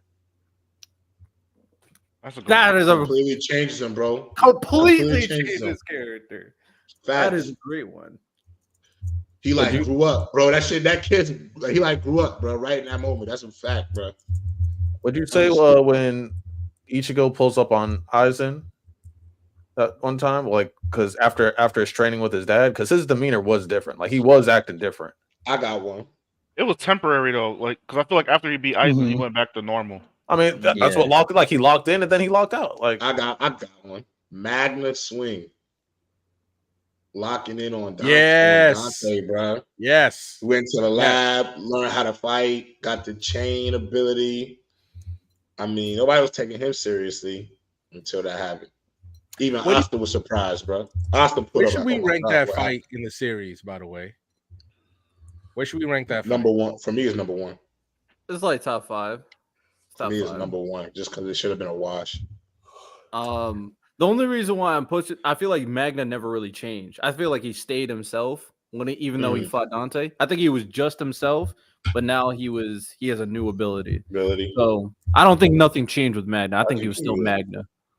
You know, I was gonna say from Haikyuu, Tanaka when he gets his moment. Is Tanaka goofy or just loud? I thought he was always goofy and loud. That's how I always looked at him. Nah, I don't think that warrants this list. I think it's a cool moment. I mean, it's a really big moment for his character. Oh, I have a perfect. Okay, I might want to replace the Suna moment with a better moment in Hitman Reborn. Adult Lambo. When Lambo turned adult? Yes. Oh, he goes into the Tom Bazooka. Yes, when he uses the second time, he was locked. It was locked in, bro. Yeah, I agree with that. My guy Lambo. He was locked. Yeah, I agree with adult Lambo. I'm trying to think what else. How about he wasn't the goofiest, but I feel like when Obito got to see Kakashi kill Rin, that fundamentally changed him for the rest of the series. I did. Because even on his way to go see them, he was still that happy go, very naive. The moment he saw that, it was like a switch flip. Choji off the food pills. That's another one I was thinking. Choji and the field pills. That's the one. The thing, the Obito, the one out. I feel like that's more. I agree. I feel like that could be a villain list. The biggest like the villain switches when he turned into a villain. I mean, do they have to? I guess we can't say Goofy because maybe Miles. I was gonna say maybe Kobe, little snotty nose, ugly ass from when he started out, but he's just a punk. He wasn't really Goofy. Like he just scared everything. You know, like Goofy is what makes it hard because I was kind of thinking like maybe Rock Lee versus Gar because Rock Lee's a general like a goofy nigga. Chill. Rock Lee was in that motherfucking gym. He also played hands on. Hey, Somebody. he's still goofy. I think. Okay. He's every day. Nothing these dudes got. I gotta get to I'm it. in here all day. I'm punching the bricks off this wall, bro. 10,000 handstands. If we fall, we drop. We doing 5,000 laps. If I can't do 5,000 laps, I'll do 5,000 sit-ups. Yeah, he wasn't playing with us. I'll do 5,000 push-ups. Yo, he was going crazy and crying. I think J-Rock's earlier pick, Choji. Because Choji was the fat kid. Nobody took him seriously. They thought he was a bum. Then he took the food pills and was wanting I had to bribe him for him to fight in the tuning exams. Just for him to get his ass out there. He had to bribe him with food. I said, "Oh yeah, this." I bet nobody thought Choji was, bro. The fact that Choji locked in and fought one of the Sound 4 Solo Dolo and beat him. You watched that. Do we say anything about Kishimoto? Yo, it changed the whole dynamic of his character and how I looked at him, bro. It took that one moment, dog. Do we say anything about Kishimoto making him fight the fat sound? Like he had to fight the other fat guy? And he busted it, and he stepped on his chips. Ate his last chip. I was just like, nigga say he ate my last chip. He said, hey, yo, my last chip. I want to call Kishimoto fat phobic, but it's like, oh, he has to fight the fat guy, and it has to be because the nigga stepped on his food and shit like that. Nah, Kishimoto is funny, bro. Choji was on the Ozempic. That's what. That first few arcs of Naruto, man. Oh Lord, they was cooking, bro. Good times. Good times. Sure. I say we change Magna for this list, and then maybe the Aaron is a great pick, but I mean Aaron wasn't a goofy character, so do we want to? Does it have to be goofy or just locked in general? That's. I was thinking more goofy, but. How many goofy? I mean, we named like 6. Right. You ever watch Air Gear? What's my guy's name? The pig. Oh my god, I can't think of his name. I'll figure it out. Like Claudio said, Saitama when Garo kills Genos, but then nothing changes for him after that, which I understand why, because time travel. But like, I don't. My man was fighting Garo and farting on stars. He wasn't changing, bro. Yeah, he was still goofy. Yeah, he was still goofy. I'll say a quick change when Meliodas was sparring with Bond, and they were like messing each other up or whatever. And then Bond took it a little bit too far. Then like the demon mark came out, and he like broke his arm, and then he like just splattered him all over the place. That was like a locked in. I was like, oh, this nigga's serious. No, I was gonna say. Nah, Meliodas be fake goofy. He be faking that shit. That shit be all bullshit. I was gonna say. I mean, if you want something goofy, Baki after he smashes his girl, he locked in after that. he was though. The whole air around him changed. Yeah, bro. The pep talk from Yujiro right before that whole sequence was crazy. Yeah, that's a fact. That's a fact. What about Charmy when she locks in and go to adult Charmy versus El for real? Yo, because she's the goofy character in all series. You know she's one of the strongest Black Bulls. I heard she's a dwarf, right? She's broken. Yeah. Oh, that's another thing about Black Clover. We know nothing about the dwarf. They just mentioned. I've been asking about that. They never went into that. I've been asking about that for months. Ain't no way you're gonna end the series. You don't know nothing about dwarves. You know why? Because they can't make Charmy stronger than Noelle Silver. That's why they might have she's messed cracked up. So they though, gotta J. get rid Rob. of She's Black Buddy. cracked. But it's like Charmy might be stronger than Noelle, and they don't Charmy really wasn't want to go strong that in the deep with it. series. Come on, bro. They might we have messed up with that. we literally know nothing about dwarves except that Charmy is half dwarf. We know She could nothing turn about into she could do the whole werewolf, Red Riding werewolf joint. She gonna go crazy, Bro, the fact that like, oh no, this fight's going a little long. Let me run over and get a burrito from Charmy real quick. Let me fuel up. I'm gonna go back in the fight because she Shout out just to got my food girl ready for Charmy. you. Charmy cracked, man. Oh, Arthur, stupid ass. His head literally in the clouds all day from Fire Force. Yeah. But yeah, the I thing think is, they gotta Arthur is a trick good him. one. They gotta trick him all the time. Like, bro, you gotta trick cuz all the time to get serious. Like, you gotta tell him. I'm gonna be honest. Nah, I'm gonna just shut up. you see what y'all be doing. You see what They y'all both be doing. said it was good though. Y'all tripping. It's We not gonna- really we gonna have mid. It's problems with just you, middle. bro. It's middle tier. It's middle tier. It's middle tier. It's just not my flavor. That's Yeah. all. Yeah, that's a Listen, better you know, one. Sounds like a good it's- one. Yeah, Rimuru after they Rimuru. attacked the village. I was thinking about that one because That's true. he That's a good definitely one. locked in to become a demon lord because he went on a killing spree. He The murked minute he people. saw Shion's body, it was a wrap. But What about those go like this because technically all of season 2 of Tower God is gonna be locked in because You after can that say bitch, Cheesecake after with a that hot- bitch- Bam? Bam After was that never a bitch goofy put- character to be after fair. she pushed him off, that trifling. Hold on, let me stop because I'm gonna crash out. Trifling heifer. Nah, I'm with you. Someone said Dot and Mashal, and I do think Dot was a goofy guy, and then we saw he actually is powerful. And he uses his special like cross thing on his forehead. I think that's what it was, and we got to see his real power. That was a lot good moment as well. Why not Killer B? Cuz rap all day, and then when you pop on him, he take you serious. But he still be goofy and rapping while he's piecing. Mascarayo. You feel me, my boy? Chilling. Yo, I feel like when I get to that You moment, did not. I feel like when I get to that moment, I'm gonna be pissed. 'Cause I'm like, yo, y'all couldn't get like one black dude to help him out real quick when he wrote that scene. Not he was spitting. He just in Japanese. Yeah, he spit in Japanese. bro. Miles, I've heard you disparage that man's bars on multiple occasions. It's He I've heard you definitely say his got bars those was bars. whack. I've heard you say He's those not the- bars was whack. The he's not the reason, best. Denki from My Hero. Yeah, he has Electric. he has Electricity. moments. I wish he was more locked in. He has the electricity is some of the best powers. His in power. the He game. got one of the best powers. Yeah, fact. Yeah, I wish he was That is a more. good one. But with this list, are we saying like after they lock in their character changes or just that moment? Just the moment of them being locked in, because Oh, I'm gonna be honest. Can I go Black Star from Soul Eater, please? I was thinking Death the No, Kid from Soul Eater. Def the Kid too.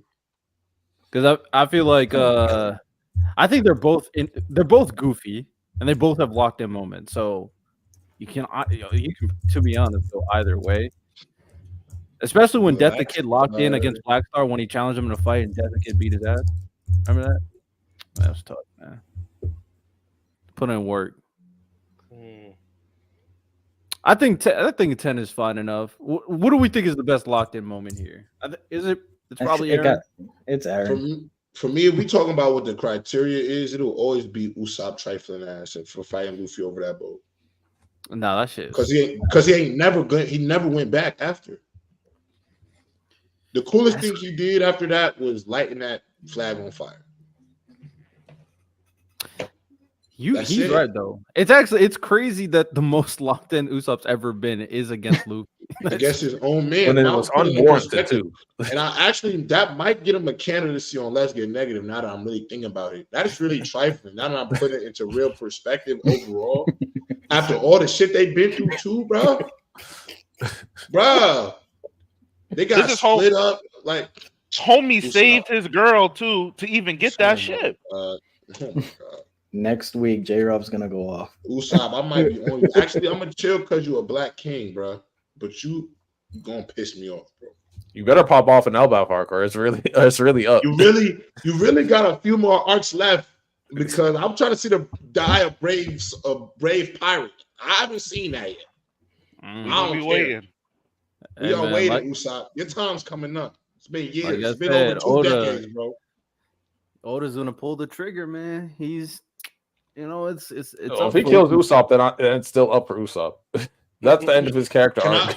I say something? Can I actually bring something to the y'all attention? That's been going around on TikTok. They've been doing like One Piece on Twitter and X have been showing off like some of the castings for certain characters.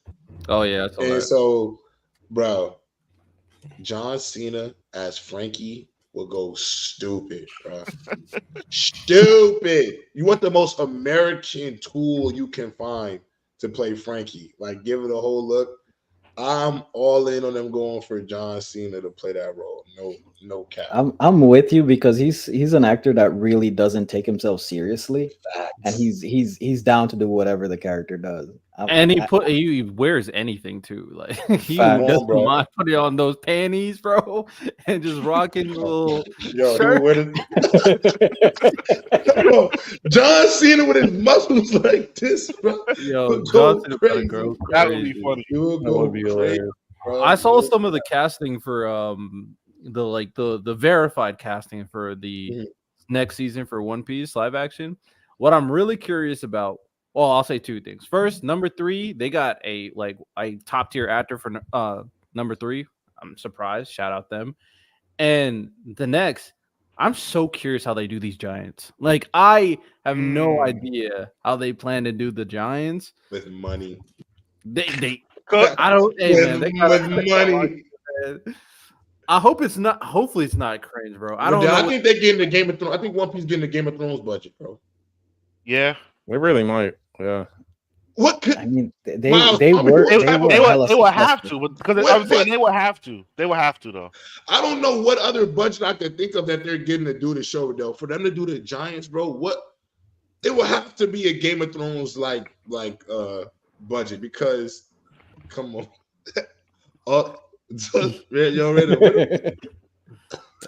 Trent with the $5 said W Pod. Also, just a side note, yo, random. Where the F did you find a black and red Lakers hat? In a random trip to Lids, man, a few years ago, we're just there. I say, you know what? It's so weird. I got to take it.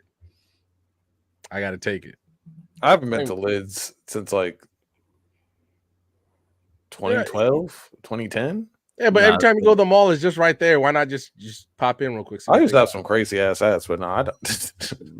I think most of my hats are from Lids. J-Rob over here dying. My bad, bro. My bad. I didn't realize. What am I not supposed to get hats from Lids? Is Lids out now? Logan on Lids. We hating on Lids now? Nah, I wasn't expecting that. Miles, do you have your gauntlet? Oh, the black and red Lakers hat is crazy. I've worn it multiple times on this podcast. I got it. Yeah, I got the gauntlet, J-Rock. My fault. Yo, I've worn it multiple times on this podcast. It's the first time y'all ever said anything. But it just never registered in my brain until Trent just brought it up, though. He's never gonna wear that hat again. Either, I'll be honest. Oh my god, you know who they should get to play Jinbei? Mark Henry. My bad. They said, they actually, who's the actor? You gotta get a big black dude. You have to get a big. You do have to though. You do like a big. I just saw the perfect casting for Jinbei. I'm just maybe get Zilla Fatu. You could get, Jacob Fatu, get a bloodline member, get a Uso, maybe Jimmy Uso, but you gotta get a big Samoan or black dude to play Jinbei. Yeah, all I know is that I don't think I really hope they know that like the Boa Hancock casting needs to be immaculate. I don't think they understand. Like they need to really understand. Like you need to have one of the most beautiful women on the planet playing Boa, or you fumble. Because that's what she's supposed to be. Yeah, you're gonna. She's supposed to be a cut above the rest. I mean, I feel like right now, what people consider like one of the top most beautiful women right now would be Margot Robbie. They can go try to grab her. No, not for Boa Hancock. No. Nah, brother. No. Y'all said beautiful. I'm just giving you one. No, she's beautiful. Yeah, but like that doesn't fit Boa's. Like who? That's what I'm saying. I don't know. Like it needs to be someone. It needs to be like, but also like they kind of like make it seem that like Bo is Asian, so like they really need like. Oh, that's fair. I actually have no idea what Boa's race is, to be honest. So like, would you guys want like A-list celebrities to be doing this for project? Boa, it needs to be somebody bad. It needs to be bad. Like she needs to be in top 10 Santo in the world type. The A-list person takes it seriously. Like John Cena would take it seriously. Mhm. We've having fun with it, but he would take it seriously. There's a top, like I said, there's a top. John Cena would literally read the entire manga. Yeah, he would. He would. He would read the entire manga. That's just the thing. Like, and I think a lot of people, and John Cena, I think once he reads the manga, he'd understand, yo, One Piece is huge. So he'd understand the magnitude of his role. Yeah. You know what I mean? So you got to find somebody who will understand, and not just like, well, this is just some Japanese cartoon. I'm just gonna take the payday and then we're gonna fumble it. Then he's going, why all these people attacking me when they don't do their role right? Like, there's a lot more to the casting than they'd make so much bread with Cena on that cast. Yeah, no, but just Bo is supposed to be like the most beautiful person in One Piece, period. So like, it has to be someone that like as soon as she walks in the room, everyone just looks. What are your candidates then? That's why I don't like off the top Lonnie, because she's also busty too. So it's like it's hard. It's hard off the top of my head. Lonnie, what's your girl from Oppenheimer? Florence Pugh? No. Nah, we good. I'm asking. No. Yeah, bro. She ain't tall enough, and she don't got the body for it. No, you can fix the height. You can fix the height post. Fix the height, but nah. I can't even think of one for real. That's what I'm saying. Like I can't because Mo was just supposed to be like that. So that's hard. They definitely gonna have to dig into the archives. I'm not gonna lie. Yeah, no, I don't know, bro, because. Oh, I'm gonna say this right now. For y'all, when y'all looking at the casting, Scarlett Johansson is not the answer. I gotta might be not the answer. No, because they're gonna float her name in there. She's not the answer. Do you know who?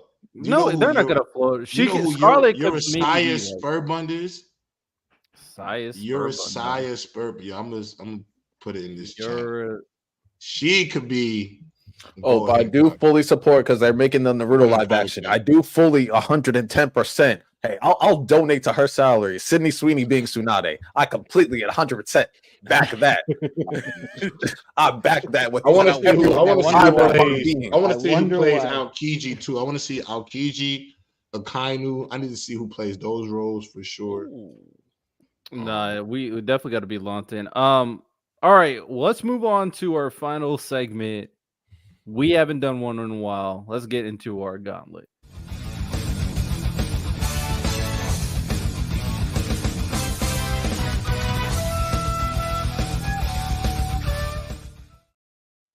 All right, fellas. So I recently rewatched the entirety of One Piece with my homie Dre, and there was a particular moment in the One Piece story that made me come up with this gauntlet, and it was Blackbeard's introduction. From him eating, in the pie shop and being that major contrast to Luffy, ultimately to the speech outside in the middle of the town in Jaya. So we're going to put his introduction against some other pretty dope anime villain introductions. So my first one I got for y'all, we got Blackbeard versus when the Beast Titan first appears, and he shows that not only can he communicate verbally himself, that he can also mobilize and control a Titan. That's tough. I'm gonna keep it a buck. Give me Beast Titan, bro. I got Beast Titan too. Yeah, I'm gonna go Beast Titan too. Like Blackbeard, we didn't know how much of a threat Blackbeard was when we first saw him. Like we knew that he was gonna be something because Luffy and Zoro walked away from him and say, "Yeah, there's something wrong, something up with that guy." So we had an idea, but we didn't know. The moment Beast Titan arrived on screen, we knew this guy was a problem and he was going to disrupt the entire series. This man is talking. He is talking to people. Yeah. I'm going to have to go Beast Titan. Bro. He's moving Titans and telling them what to do. Like, when he spoke, I could only imagine the fear. Like if that The was real life, terror. that was happening. A Titan just spoke to me, I would lose my mind. Like, yeah, that was wild. The entire time they're fighting Titans, they're like brain dead. Now this one has intellect. Like, oh no, we're screwed. We're cooked. It was almost like Miles when he was introduced. It was almost like ain't no hope. And there's nothing they could do. Every time they get a little close, there's nothing they could do. It's always something new, bro. Always something new. Already, so I think we already outvoted. Random, Lonnie, who y'all got? See, I haven't seen Blackbeard's introduction. I apologize. You good? I agree. It's Beast time because just with Blackbeard, like it was like a soft introduction. Like we saw, like there's gonna be beef later on, but like at the same time, we didn't know at that point. It was like, are they just gonna fight him like in the next arc, or is he gonna be end game? Like we didn't really know at that point how big he was gonna be in the story. But as soon as we saw Beast Titan, he changed the game immediately. So I think that's just the difference. Alrighty, my number 2, we got Blackbeard's introduction versus when Cell arrives at Ginger Town, he absorbs the entire town, and Piccolo comes to just a display of just clothes of what used to be an entire town. I really liked Cell's introduction. It was so different, like conniving, little kind of horror-ish elements. Because I really like that. It was a really good introduction, especially for how DBZ typically introduces their people. You know what my one issue though is like that I'm having is like, and I'm not trying to use it so much, but I'm using so much hindsight to Luffy's encounter with Blackbeard because it amplifies it to me. Now that I know what he is to the story, the type of character he is, and even going back to it, Miles, when they were kind of foreshadowing how opposite Blackbeard and Luffy was, like even the long-term storytelling of that moment, I'm gonna probably go Blackbeard for this one. Cell's moment was crazy introduction. I thought that was insane, but I'll probably go Blackbeard because I think hindsight of it all just for me kind of makes it I feel like it's okay to use hindsight because it you can contextualize the impact of the moment and like what everything means. I do think that the Cell moment, what made that one so crazy, is before they never really highlighted the civilians in Dragon Ball Z. Like we knew some of them had trouble, like the one that met Raditz, right? For example. But this man Cell just went on a serial killer murder spree. He just went and just started killing people in Dragon Ball Z. And we didn't really see that. We just saw the characters who can fight. This is a whole different territory.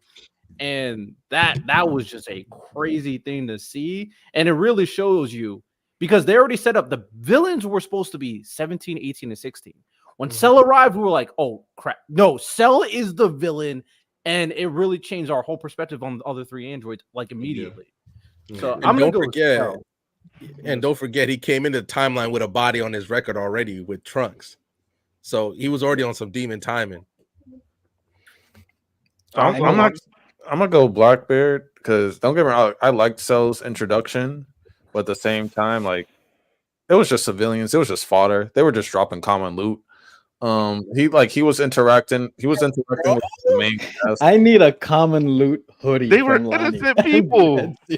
Okay, they've never interacted with the civilians like that before, though, Lonnie. Okay, and there's a clear reason because you're talking about a dude. Hold on, real quick, Lonnie. About to crash out. Lonnie, I just got a quick question. From what I've heard about Blackbeard, this introduction, just what I've learned today. So you're talking about a dude eating food, his introduction, over a dude legitimately murdering his way through a town. He murdered NPCs. Is that an accomplishment in Dragon Ball? The guy's eating food, can murder NPCs. He's eating food, and then 2 guys walk away and say, "Okay, that guy's a little different." It was a lot more than that. It was more than that. Especially when you use hindsight. But even without hindsight, just the interaction, like you can see like something was brewing between Luke. Because I'm starting to get to this point, bro. No, you like DBZ at all?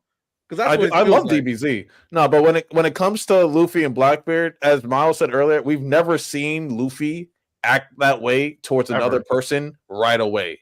So like the immediate anger and like just reaction from Luffy was different. It was just like it made Luffy be on like demon time. It was just like this isn't how Luffy acts.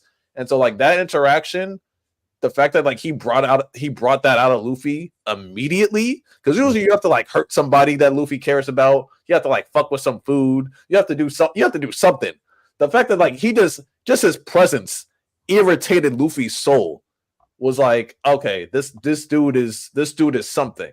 So like, yeah, Cell just hurting NPCs. I love Cell too. I love Cell, but the NPCs can I ain't counter with the fact that we've never seen a villain introduced like Cell before? You never seen like a villain just come Like in and start killing niggas?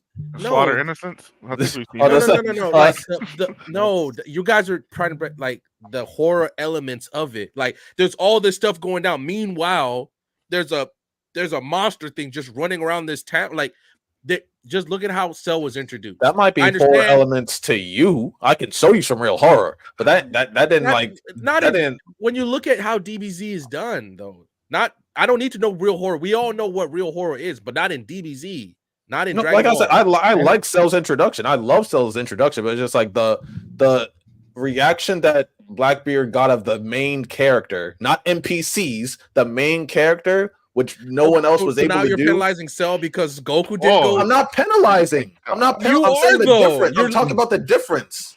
But like, one's so the fact that this, the other one's dealing with that. The fact that Goku wasn't the one that met Cell.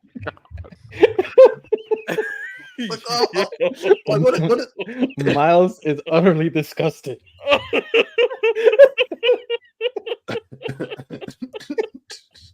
I mean, yo, Leon, bro, we gotta. What is this, bro? Is he wrong? Leon, you gotta chill out, bro. Oh my god, bro! Oh my god, bro! I don't know, man. It sounds like he's telling you how it is. Yeah, Mystic Johan. That was after Cell. Yo, that was after Cell. That crazy. Yeah. I'm immature, y'all. I apologize. I'm just like it just moved me more that like the way that he got the reaction from the main cast compared to like nobody's that like we're never gonna see again. Like I like Cell's introduction. Don't get me. I like Cell's introduction, but Blackbeard, the way that he like brought something out of Luffy that we've never seen before, that just moved me a little bit more. That's just my opinion. There was water and oil. Exactly. And I would agree with Lonnie. Like, we just had a list of, locking in, like Luffy instantly locked in. And with Cell, yes, they did have this ominous tone and the music, the quiet of the street, the wind blowing, the little tumbleweed, and it's just a bunch of clothes on the ground. But I think Jiro's and 19's introduction was more impactful than Cell. And if we're talking impact, so I'm gonna go Blackbeard. Okay. Shout out to Blackbeard. And I don't know why you coming at me so hard, Brandon. We haven't even seen the other interaction. You haven't even seen the other interaction to know the difference. Pause, you just yelling at me. Pause. Coming at me so hard. Pause. Come on. I apologize. Fellas. That's crazy. Can we get a pause? Let's go. You notice he ain't said it yet, right, Lonnie? Or J-Rob, he ain't said it yet. Yo, we been going crazy, bro. Who's next one in Gauntlet? So the next one is a little weird because it's there isn't an immediate villain, but it's also the entire world is their villain. So we got Blackbeard versus when Emma and Norma go to get the doll, and they find out what was really going on at that house. You talking about like episode 1? Episode 1 of yeah, that that's it. That clears. We already reboot it, man, please. Episode 1, one of the greatest episode 1s of all time. It's all time purely because of that ending of episode 1, bro. And that look of terror. Yo, they don't have to reboot the whole series. That's the thing. They can just do what Blue Extras did and just redo the second season. That's all they have to do is just redo the second season. That's all they got to do. Please, bro. We need that arc. What's it called?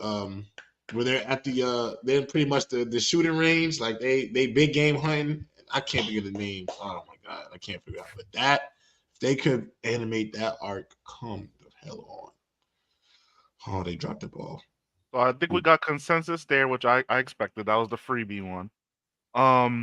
Next we have Madara when he first touched down in the 4th Great Ninja War and subsequently fought the entire army. I got Mater. Mater is the greatest introduction to me in anime history. Golden Pond, Golden Pond. Cooked. He's cooked. Oh my god! Now I'm about to get negative. Random, get the Naruto. Like no. He getting spoiled. He's getting spoiled. It's Naruto. That's my bad. That wasn't on, bro. No. It's not your bad. It's not your bad. It's his bad. Naruto, bro. We gotta be on our toes about. I agree. Naruto didn't end like 10 years ago. It is your fault for not locking in. We're done saving random. We're done saving you, bro. Come on, goddamn. Man, Naruto. Come on, random. I need you. You're muted. Come on, by the way. Come on, bro. You're still muted, random. The reason why we only can give random a certain benefit of the doubt because we told him to read this series like 4 months ago. So it's like I'm reading it though. Why I can read all Naruto in 2 days. I've done it before. Random is supposed to be reading this in it's like 4 months, random. I can read it in 2 days. You can read it in faster than 4 months. I got other things to do. Hurry up.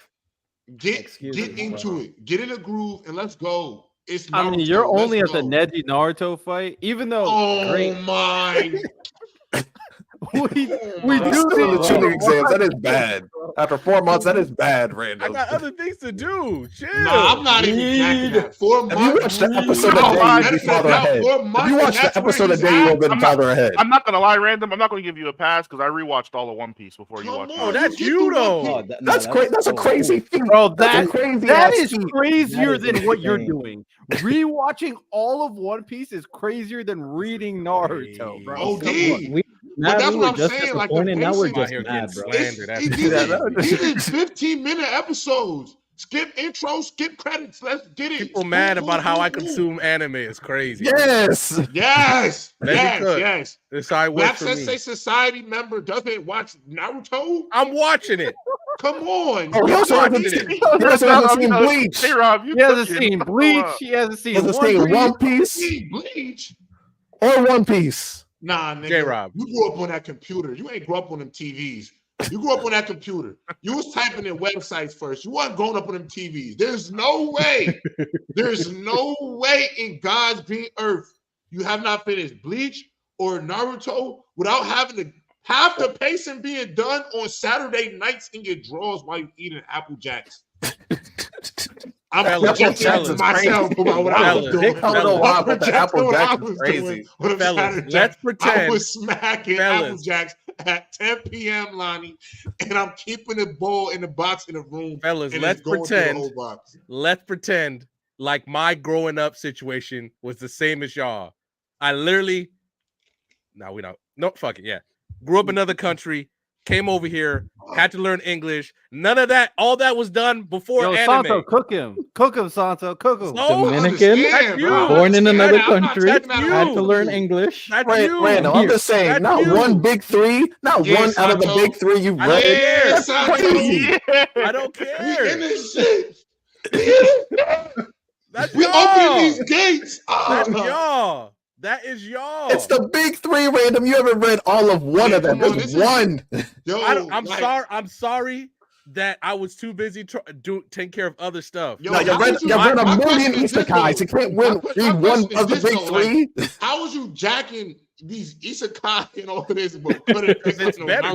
The interest. I read those first, and they interested me more. I'm reading Naruto at my own pace.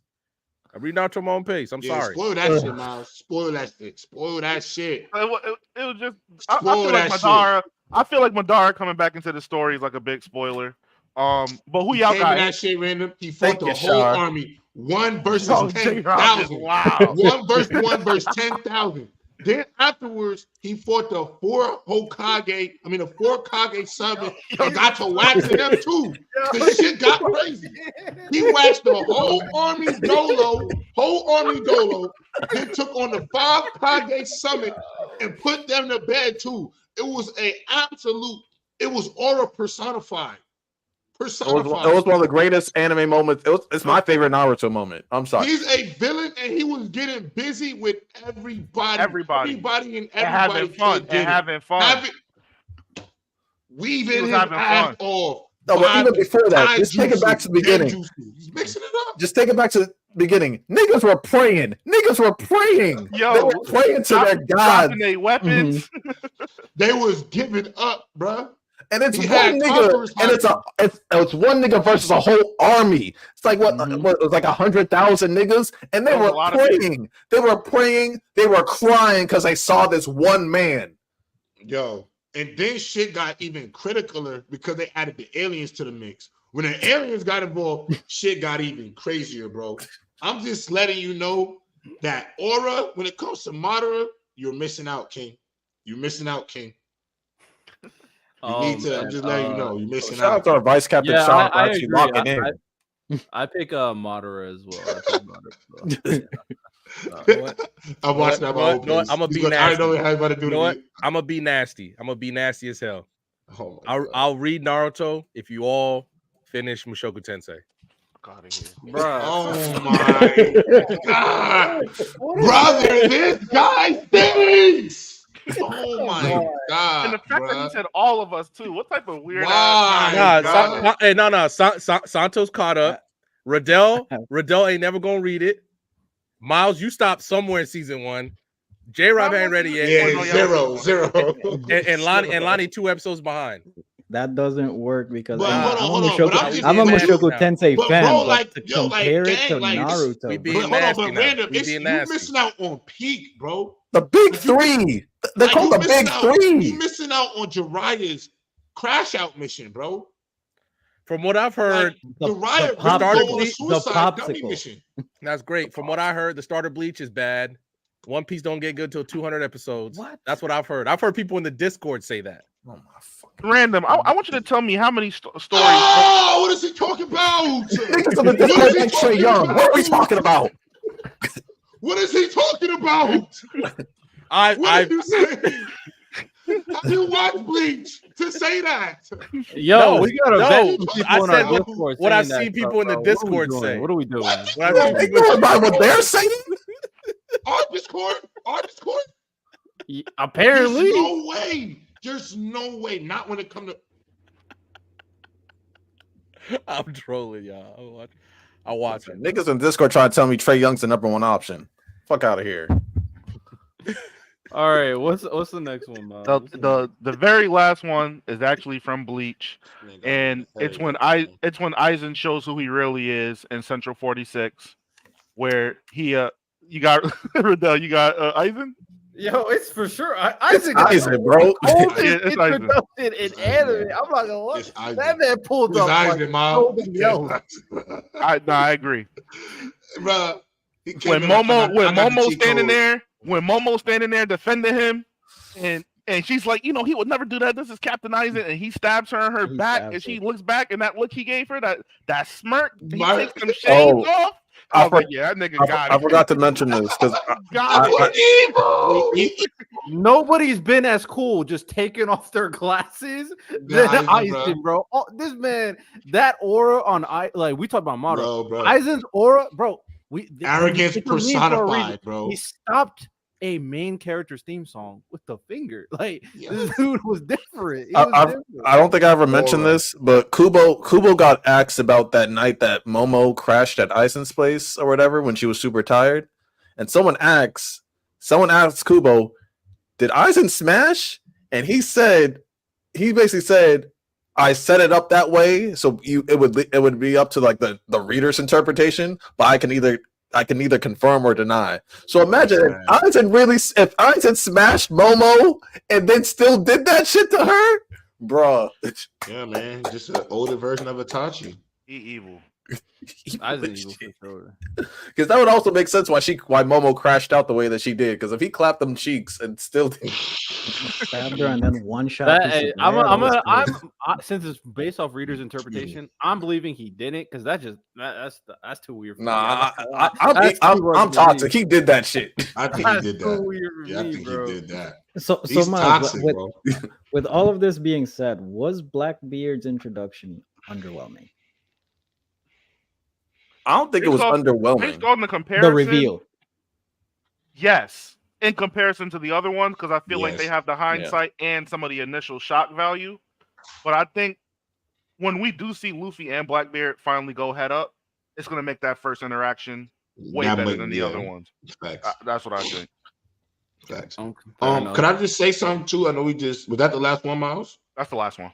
I just want to give a shout out. It is the 25-year anniversary of Metabots. I don't know if y'all watched that growing up, but Metabots, shout out to Metabots, man. Definitely one of those ones where I was a young boy. Cubics, Metabots, gas. So if you know that, shout out to them. Make sure I go tune into an old episode or something. But shout out to Metabots, man. Happy 25th anniversary. Definitely should reboot that. I think that will have, I think the young kids of this generation will rock with Metabots for sure.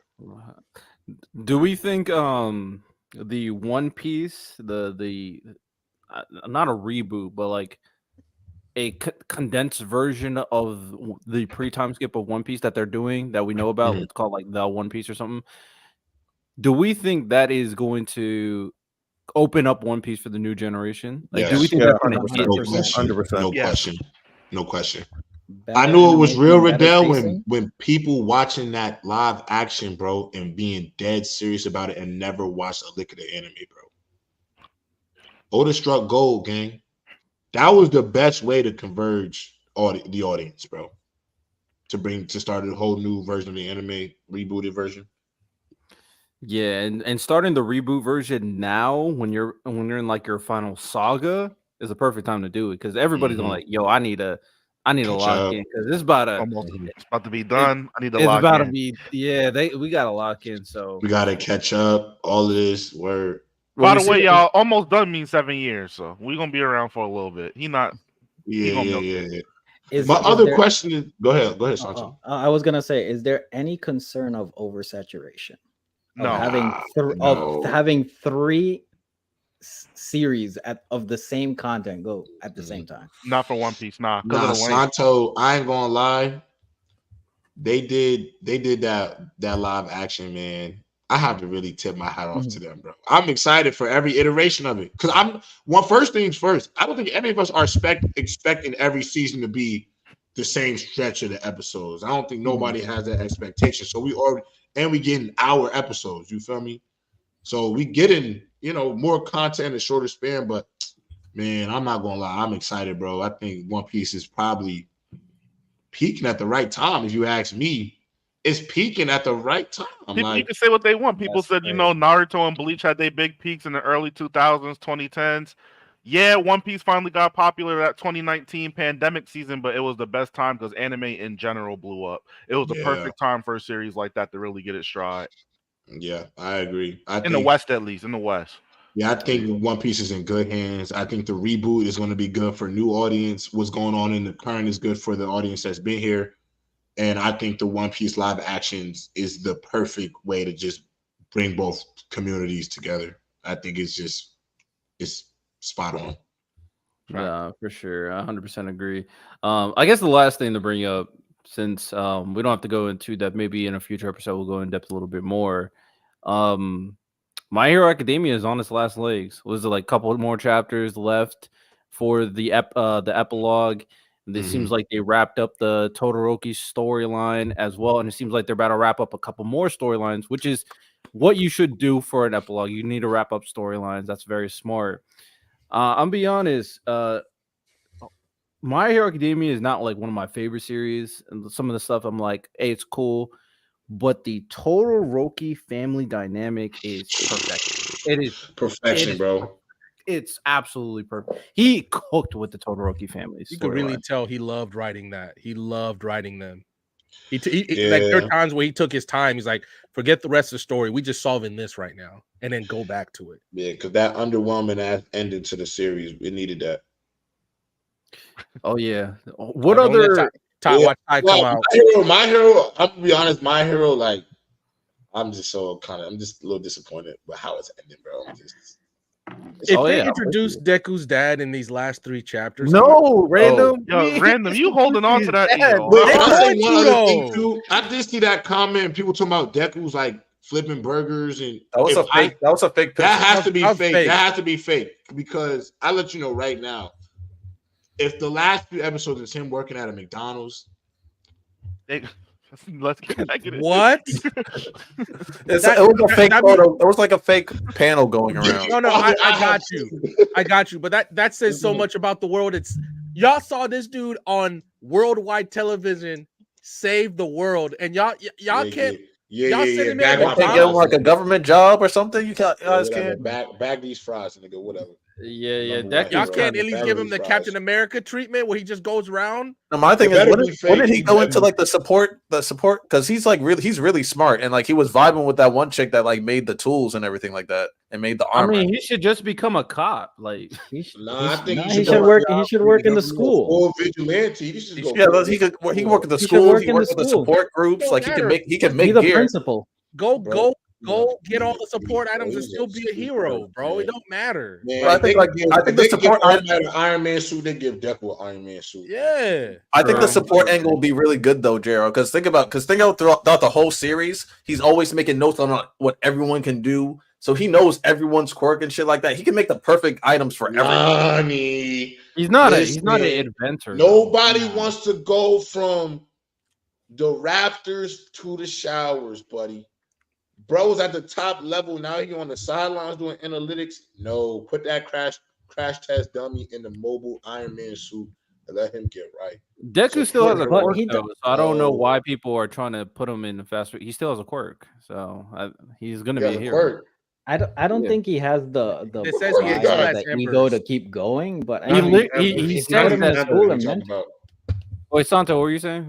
No, I'm saying like when J-Rob said from the rafter just keep going, put him in a suit. I'm like, I don't think he has the pride or the ego to be like, nah, I'm not gonna be on the sidelines or whatnot. No, I think he would be great as a mentor. Like he'd take the teacher approach. I mean, maybe he still has a spark of the one for all in him. And then if Deku go to teaching, man, you might as well just throw him in the town and go work at McDonald's, bro. Like, no, but Todoroki's he's not in the streets, Sato. I don't want to see it, bro. He's not out there fighting bad guys. What are you doing? You're a superhero. Yeah. What other I feel like the remaining storylines that need to be wrapped up. They're about to wrap up the mutant storyline with what's his name? Spinner. Lizard guy. Spinner. So they're about to wrap that up. They're probably gonna wrap up what's going on with Hero Society, because I think they talked about a little bit that Hero Society is changing. So they're probably gonna wrap up, okay, what we're gonna do with the hero rankings and all that stuff. That's probably gonna be a storyline. We still don't know what happened to Toga. Like, did she actually die? She's cooked. Yeah, she's dead. She's cooked. Yeah. Like they confirmed that she's dead. She's dead. Yeah, she died to save Uraraka. Yeah. Uraraka. Pissed me the hell off. They're gonna wrap up the Toga. Uraraka storyline. I will let Toga suck all my blood.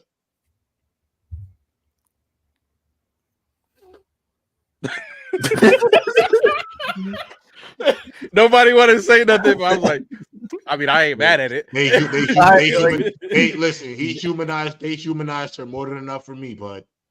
I mean, I'm with you, but I wasn't gonna say that out loud. I was gonna keep that to myself. Hey, baby, bring them shark teeth to me, baby. Bring them shark teeth to me. I do think they're gonna wrap up the Uraraka being in love with Deku storyline. They're gonna make that a chapter 2. Why do they look? I don't even need that. I'm so serious. I don't need they're that. They're definitely gonna do it. I don't need it. Ask this question though, like if you're unless you commit to actually doing it some kind of adequate way, just don't put a romance in a shonen. Just don't do it. JJK does wonders without. I mean, you see, I was just about to spoil the. It's Naruto Hinata.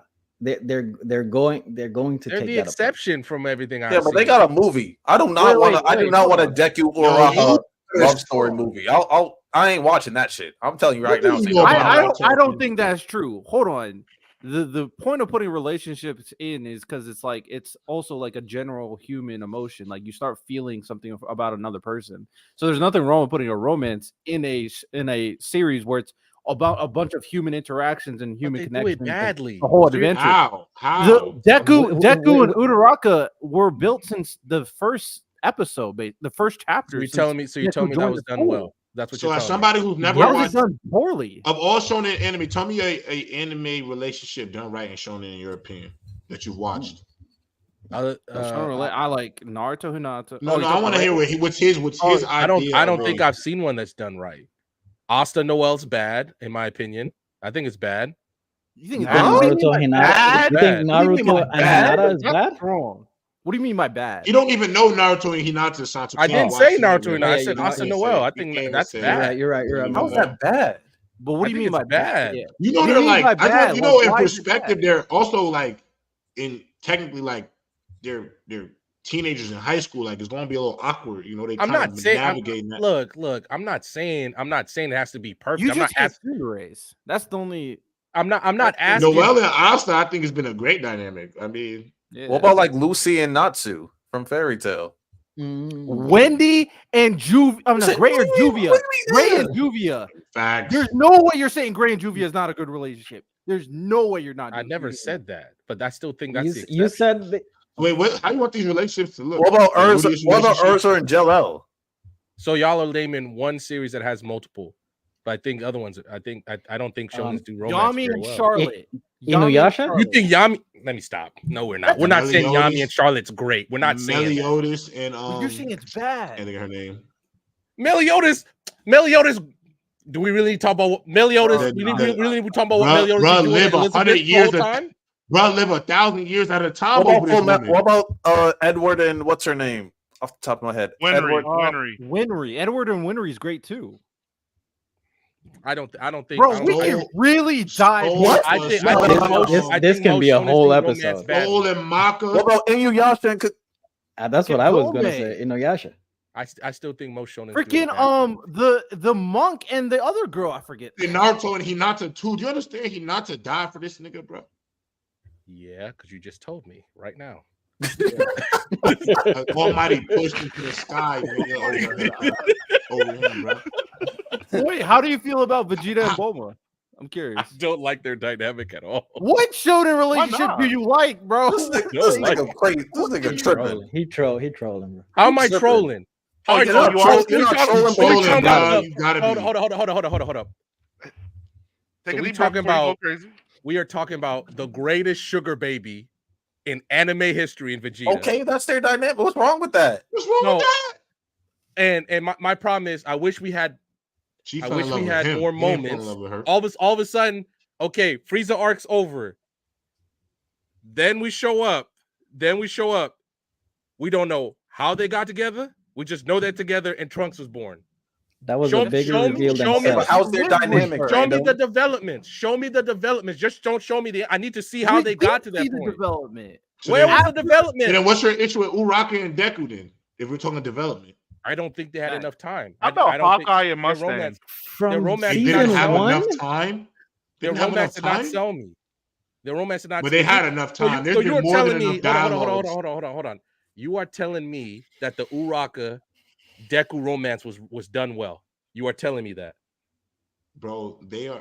Hold on. Let's remember amongst all these romances and stuff, there's still like a whole plot going on. I understand Niggas that. is but dying. There's wars and shit going J on. Rob, answer my Depending on where question. you go. You are telling me that the Uraka Deku romance I do. storyline was written well. I think they fleshed it out. I think there's a very much understanding of their relationship. Those two have been connected. Literally, one of the reasons he had to reveal that he can't control his quirk was saving Uraka from a robot. She was pinned under the robot, and Detroit smashed Just because he has that started it right there. Just because he saved it doesn't mean it's written well. He has moments, but that doesn't mean the whole thing was written when they well. when they beat Bakugo and Ingenium together, that wasn't nothing. You're giving me moments. When Uraka show me me in moments. The show is You not don't about appreciate Uraka, Bulma's it's about effect Deku. on Vegeta? It's going to be in moments. Bakugo versus Uraka, the dialogue they had in between, like. So now you're giving me a story is moments though. I'm like, I don't So- know. No, Yeah, like I'm giving you moments because the show's not about Uraka. It's about I Deku. understand that, but He's not going to have. I'm not. Look, y'all are asking like I'm asking them to write a whole slice of life. No, but if you're telling me that Bakugo Uraka, or not Bakugo, I Deku feel like that's Uraka what you're is judging it based the off romance. the romance is written well, I don't agree with Because you. what, they didn't kiss? Wait, hold on. You say No. that. Hold on, What you did you say that. mean? You say that, but then at the same time, you said there's no good shonen romances. So you do want. I did not say no. I said most shonen romances are done horribly. So what's They're a not good done fleshed good out one. shonen romance? Yeah, name me a good one. well. You guys said the one from Fairy Tail. I can't remember. Sorry, you guys are throwing a few at me. Gray and Which Juvia. one? Yes, I think that Random. one's done well. You've seen Full Metal, right? Yeah, Is Hawkeye and Mustang's relationship good or bad? I think it's good. Oh, so that's an example of a good one. Yeah. Alright. I'm not y'all. Obviously, He's I writing it understand. down. I He's writing understand it with down. everything. Look, I understand with everything that's going on in the shonen that but I'm just saying, you cannot tell me that all of us just because Bulma had an effect, we still don't know how they got together. We still don't know how Bulma. How does that make it a bad relationship? I still I think wouldn't it's know not what written Becca well. and I don't Uraraka- think it's I don't written understand well. this. Is it a Okay, bad okay. relationship? Now I still don't think it's written well. When I'm looking at the whole totality, That's not it's answering. not Like written you're well. saying, it's not written well. Is it a bad relationship? It's not written well. That's still not answering my question. Is it a Not bad written well. relationship? Now it's not. Now, if you want to go by It's a now, different- yes, it's it's a good, but different it's not question. written well enough. It's not Yeah, written so- well enough. Let's not. So I can kind of understand Random when it comes to the Bulma Vegeta. Okay, there wasn't a lot of lead up. There wasn't a lot, but Deku from season 1, you saw interest throughout the entire season. You saw feelings develop, and in the end, hopefully, you get a culmination. You're not seeing them in the happily ever after with the kids and all of that stuff. That's Fine. not what I'm asking. I'm not asking for the happily ever after. I just don't believe it's written well. It's But like you see the tension and the growing of their relationship, the entire anime, the entire story. we can just at this point. I don't want to go in circles anymore. I just don't think it's written well. What would you want it I to don't be think it's written? written What well would at you? all. What would be written well to you for like? I was just about to ask that. Bakugo and a rocket, for example. I mean, You a keep Deku- using I want to know Bakugo, about bro. Noel and Asta. I want to know how that's not written Man, well. can you just answer my question and tell me how? Or Asta and Noel? How is that like? Tell me what you need to see out of these relationships in for them to be my written well opinion, to you. in my opinion, I don't think they get enough time by themselves to make it work for me. I just never bought their romance. I just know that they're gonna get together, but I never bought it. So let me ask you this question: when you were in, because most of these relationships are like teenagers, high school. When you was like high school, adolescence, middle school, when you was trying to talk to girls, keep it a buck. You talk to her every day throughout your whole day. No, but it's What would you do? Hold on, let me finish. What would you do? Pass a I little note here and there. You make a also little be conversation here and there. be awkward, all Be that stuff. awkward, but you wasn't around her all day. You was picking and choosing your spots to have a Well, conversation. J-Rob, here that's and not there, that's or not what send I'm her a saying. Just little 'cause note to show. I'm Those not are saying that. moments. I'm not Those- saying that's every like real chapter, life. J-Rob. I'm not saying every chapter they had to be together. But I never. But you're saying those are. We just your- don't your agree first on their argument- romance being done But well. your first argument was that everything was in. When I said those were just, you said those were just moments. I was naming instances that showed the development of their relationship throughout the story. You said those are just moments. When I look The at the only thing that totality you of could their tell me story- that you would think that would be more fleshed out in these, and from the vantage point that you're explaining to us, even though you're not really explaining, is like you will want to see more romance. So like you will want to see kissing, dates, hugs, those things like that. And you're not really going to see that. So if that's the thing that shows like their relationships are elevating, if you need to see more affection, understandable, that's your preference. But I don't think when it comes to certain shonen, you're gonna get too much affection. Like, that's why like Naruto and Hinata, like they had a whole movie for them. It was like a culmination to get there. Of just a bunch of moments, moments.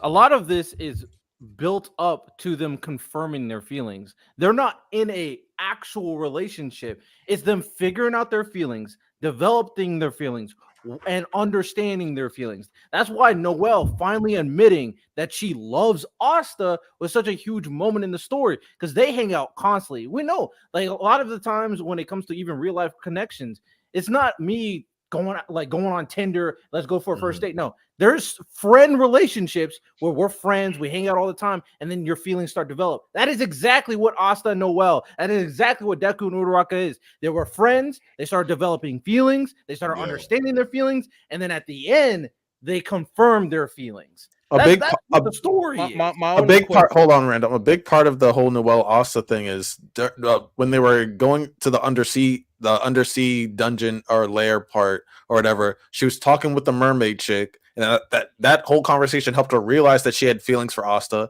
Then her and Asta did have like little moments there on the beach and stuff like that, and you can see the spark. You can see the sparks. You can see the beginning of the development of the romantic side. So like they did have like those little moments between each other that were meaningful, because she didn't know her full feelings for Asta. Then she saw the mermaid chick flirting with Asta. Then those two girls had a conversation, and then next thing you know, that's when she starts developing, and that's when she starts trying more. So it's like we see steps. Yeah. You see more steps with Noel and Asta than Deku or Rob. And I feel like they only got 25 minutes to move along the plot. Like they still have to move along the plot. Like these are going to, for me personally, especially because we're talking about shonen relationships. Those relationships between characters, especially romantically, I think they're going to be bits and pieces throughout, where there's finally that culmination at one point in the series where it comes together. I don't really think it's badly written. I just think you're trying to develop a romance or relationship through the means of the plot of the story still. I understand.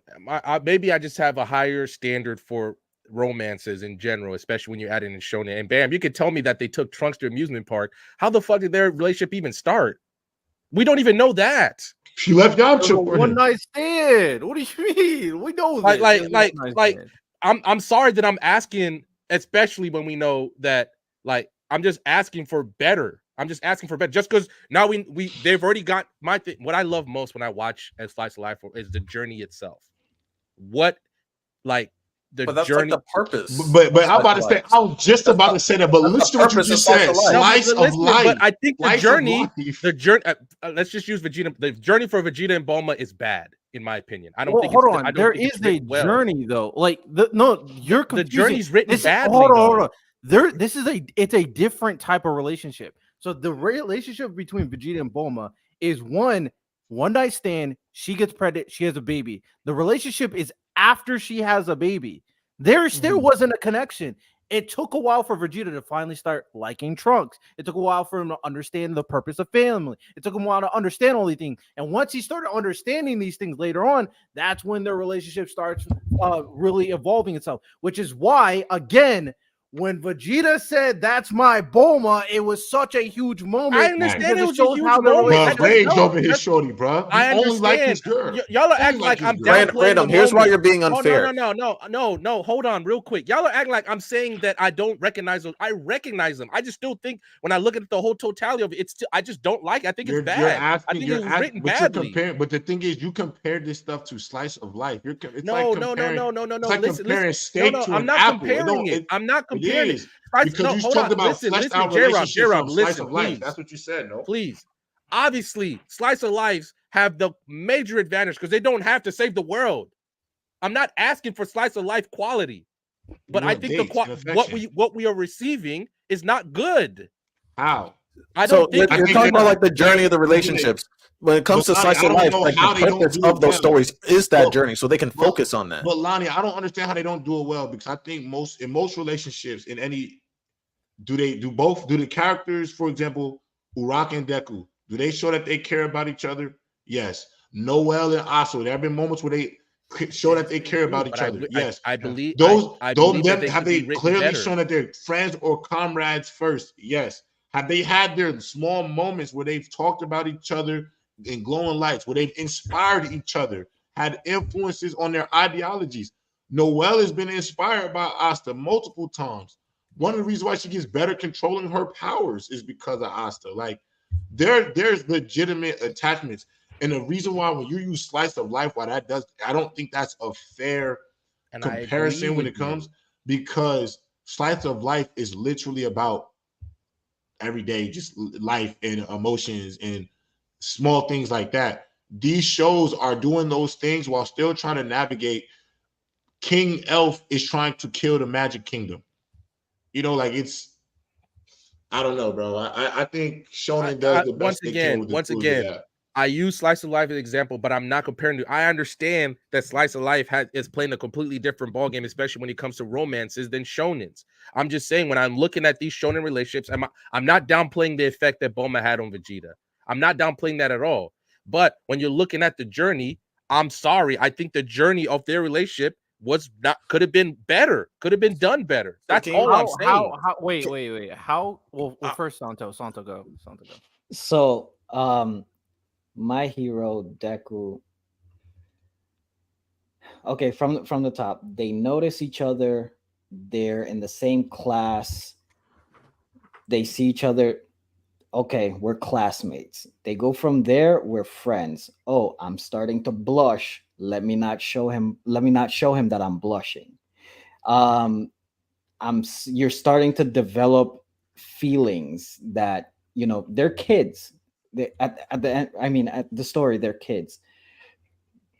The feelings progress. You can feel that throughout the entire story to when Dark Deku happens and that speech that she gives to the people for him. You see that she genuinely loves this guy.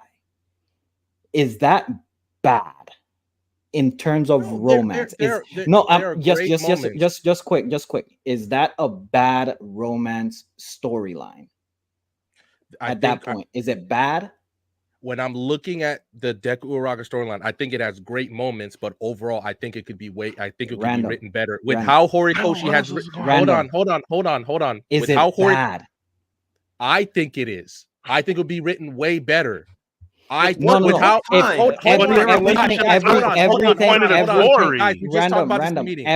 can be written better. Sure. I'm asking you, is it bad? Okay, bad maybe not, but I think it's average. I think it would be written better. With how Horikoshi has written the Todoroki storyline, he has shown that he can No. Let me finish. Their relationship is not as important to the story as Todoroki's family dynamic is. Can you get what I'm saying? Let me finish. Can you get what I'm saying? Go ahead, bro. Let me finish. You get what I'm saying? The man has clearly shown the fact that he has done some kind of research to understand how family dynamics work, to understand emotions, things like that. I'm not comparing the Deku Uraka thing, but I'm showing that the fact that Horikoshi has shown a way to write human emotions in a way that works that I can really like. I think he could have done this something using that ability that he has. How did he not do that in their relationship? I don't like how he wrote Deku. Stop saying you don't like it. Answer the question. How did he not do it? But that's two different things. Something being bad and something I need to hear your top. Random. Hold on. Emotion has relationship has invoked emotion. Fuck it, bro. Y'all got it. I'm done. Y'all got it. Random. Go ahead, bro. I want to hear his top 5 shonen romances so I can see Random. Go ahead. I want to ask you a question when you're done. Go ahead, Random. No, now we good. Y'all got it. Because I'm gonna crash out. Nigga asked a question. Nigga asked a question, and he was saying interrupting you. Like I said, how? Go back and watch the last. Go back and watch the last 5 minutes, J. Robin. If you just said I don't like, but you're not saying how, my nigga. That's all I'm asking. I literally tried. No, because I was listening. I'm going to crash out, so I'm just dropping it. Y'all got it. I'm wrong. Don't Random. Don't drop out. Come on, bro. Come on. I just want to know what you consider the good shonen relationship. So can I get like your top shonen relationships? No, he doesn't want shonen like that, but he has his own criteria. Shonen, bro. I just want to ask you, random. Random. Come on. I'm being just I just want to know what's a good shonen relationship. It was three different things. One that it's written bad. One that it's bad, one that it can be written better, one that I don't like. And that's what I keep saying. Arguments, and that's what I was bringing up. But he's not saying how they could be written better. That's what I'm saying. So it could be this, it could be that. Tell me what would if he's not comparing it to slice of life, then like that would make it better. He can't answer that. And Lonnie, that's my issue. The comparisons that he's making aren't fair comparisons, and that's my only issue I have with his arguments.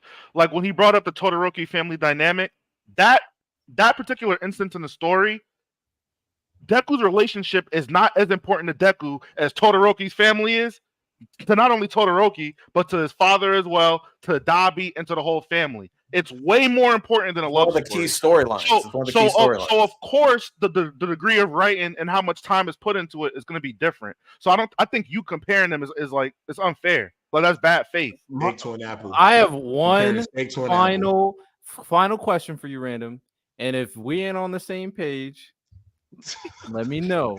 This nigga be getting mad for what though? How are you upset? Why are you tight? Why are you upset? Why are you either upset shake your right head now? up and Why? down. Either shake your head up and down or shake your head no. Is Eren and Mikasa a good relationship? Oh, man. Yes. Okay. As long as we got there, I'm Let me ask you one more. I'm content. How about Historia and Ymir's dynamic, their implied relationship? I wish it had more time, but what we got, I liked. Okay. That one definitely seemed one-sided. I don't think it was. I don't think Historia replicated the feelings. I think she cared as much, but not the actual feeling. They had good chemistry, but it wasn't nothing established. There's just no way, and there's just no way he could think that's good and not think Uraka and Deku. If he's gonna say Ymir and Historia's relationship was good, bro, and then say Deku's and Uraka's was not written well, like.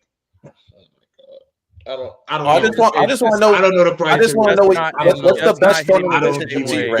I just want to know what's the best one. 3 of them. You can add them. I'm not going back and saying them anymore because I'm legitimately frustrated at this point. So I'm just dropping it. Hey, we'll make this a established episode for the future. It would be interesting. We'll figure out the best relationships. Maybe do a tournament bracket of the best relationships in shonen. That might be a lot of fun. But I wish Ty was here for this. Ty would have been eating this up. Yo, Ty would have been. I'm so like this would just threw me off guard because we were talking about this and then Brandon was like, crazy, yeah, Uraka wasn't good, and that just turned the entire conversation to. And now he's mad though. That was pissing me off. Like, how is he mad right now, bro? Like, how are you mad? Like, no, I was frustrated because you guys kept asking. I legitimately answered. You guys asked me for a few. I legitimately answered it. I'm not going to do it anymore. Lonnie asking you comparisons, and I did. And I went. See, that's the difference. You getting mad at Lonnie and no, specifically asking you to give us like the how, and we want to know the science behind what you're saying. And I don't care to compare. No. You have not given me that answer. This is what makes me mad. When people say, yo, if you said to me, J-Rob, excuse me, not you, my government. J-Rob, did you like your steak? And I say no. And then you ask me, why didn't you like your steak, J-Rob? And I say to you, I just didn't like it. That don't explain to me or to you why I didn't like the steak. That just gave you a vague answer as to why I didn't like it. You know why I didn't like it, Random? Because these niggas didn't cook it to my liking. I asked for a T-bone. They gave me a New York strip.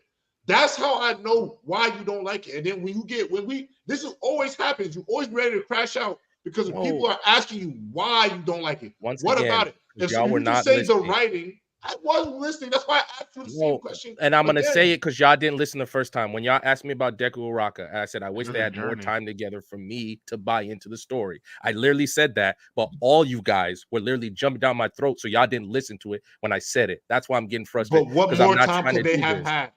I don't know. I have to go back and read the story. I'm sorry I don't have the answer off the top of my head. If I may, because my thing is, I think most shonens do romance badly. I think most shonens don't even need it. They just add it sometimes. I don't think that, and I think that's cap. I don't think that's true. You watch action movies and stuff, right? Yeah, like regular movies. Yeah, and I think some those action movies, do their relationships with the pretty girl, do that be overly fleshed out? I don't like those either, J-Rob. Sometimes I'm like, fuck it, I don't want that. We're down this hill right now, nigga. I'm sorry. This is how I feel about action romance. If it's not good to me, I'm not gonna like it. I don't care if he ends up with a girl in the end. Okay. If it's not fleshed out enough for my liking, I don't like it. You only get a certain amount of time. My only point to the questions I was asking is because there were 3 different points. One, it could be written better, and it's bad. It's 2 different things. Let me finish. It's 2 different things, and also I don't like it is another different point. I was just trying to lock down what exactly is going on. And once again, if y'all And I Tom said told it, me too. and I said it, and now I said it again. I don't know what to tell you. I just You don't. say it's written badly and they didn't have enough time. So what about Uraka and Deku's relationship, for example, felt rushed? Like the fact that I'm saying, I legitimately say I just don't think they had enough time for me to buy into their romance well enough for me to like it. That's all I'm saying. And then why is me asking? This is my question. Why is me asking? What about the relationship? Doesn't make you like it, and then you just telling me I just don't like it. It wasn't like. And I'm asking you're asking me for a specific point, and I legitimately said I have to go read the story. Random. When you went to Bulma, when you talked about Bulma and Vegeta, you said the reason why you didn't like Bulma and Vegeta, right, was because they popped out of nowhere with baby Trunks. You didn't understand that shit. That is the explanation of why you didn't like that relationship. Yeah, because I remember when I look at this one, I'm talking about you. We ask you a legitimate question about the story, and J-Rob, you're not. So you got to read it again, then. I'll read it again, but like I said, I'm sorry I don't have that in my mind. But even the thing, like, it took me a long time to even buy Vegeta and Bulma because of their start. It really bothers me that way, and like it's I sure they have all these great moments now, but I still remember how it started, and that really bothers me. And so I have a definite trouble buying in. I don't care if it's a one night stand or not. Like the fact that Dragon Ball Z Abridged does a better job of establishing their relationship than the regular DBZ show matters to me. Like that bothers me. That bothers me how they start. All I gotta say is technically he did name more shonen relationships that he liked than that he disliked, because he didn't name more when we started naming them out. So because he only really said that out of all the ones he named, he only didn't dislike like what 3 or 4. I don't like named like 7. I don't like Shinra and the maid girl and the oh yeah, that one I don't like. That either. one's bad. Yeah, that one's bad too. Man, I understand. Whoever Tamaki ends up with, that one's gonna be bad too in Fire Force. You gotta understand. I'm only talking about Tamaki one is relationship that general. we're talking about, because you're talking about a specific relationship that I just don't agree with your opinion of said relationship. You know what I'm saying? So that's what we're debating. Yeah, we also disagree about a certain. All the other ones, I'm not really on those. Me, it's very interesting considering you're like the romance guy and how much we differ on this topic, because I honestly kind of prefer shonen romances over like the normal romance anime, because I feel like romance anime emotion, Riddell. You don't like emotion. Exactly, but there's just more intrigue and dynamic interactions in these ones because the situations are so unique. Romance is like you kind of know what to expect, you kind of know how to act. Like I know how to navigate all of that, but the situation of an alien moving into where I moved in, we got hitched, one night stand, we have a baby. I don't like this baby, but now I'm starting to grow to like this kid. Like this baby came from the future. Now I'm about to kill myself over this baby. I'm about to and then I'm like, oh man, I need to be a better father. I'm gonna commit suicide to save my son. And now I'm trying to follow, like that type of relationship is so unique. Development. It's different. Also, like, the ultimate relationship for them more interesting.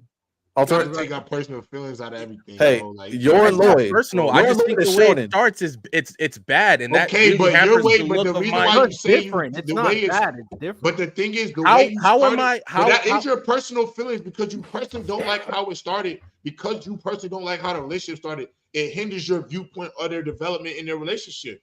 Riddell just gave you a bunch of instances that propels the journey of the relationship and the development of it, and you're still talking about I just don't like how it started. So it's a big you don't personally like it. So J-Rob, how something starts does not have a big impact on how you look at something. Babies are born from one night stands every single day. That's not unrealistic. I'm not saying I never said it was unrealistic. I never said that. Those words literally never came out of my mouth. A relationship budding through a one night stand and them learning to love each other after this instant, that doesn't make for a good. That's not good enough of an origin. I don't. If Toriyama found a way to write romance better, I'd buy it more, but he didn't.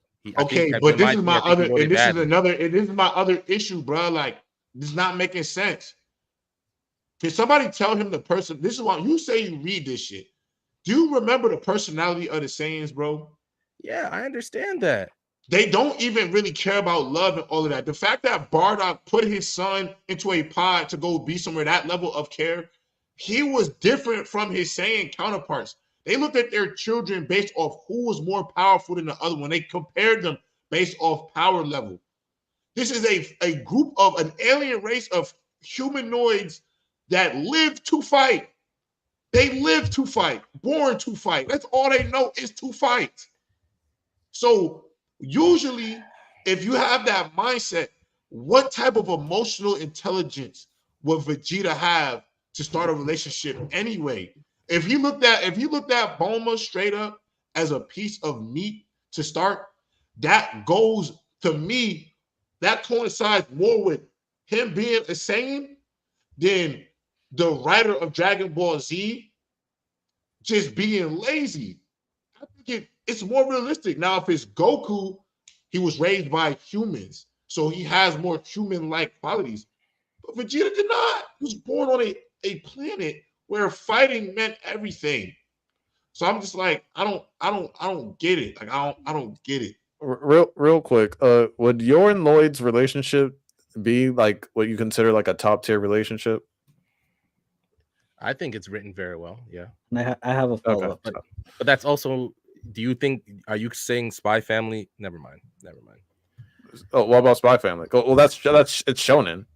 Oh no, I got you. Never mind.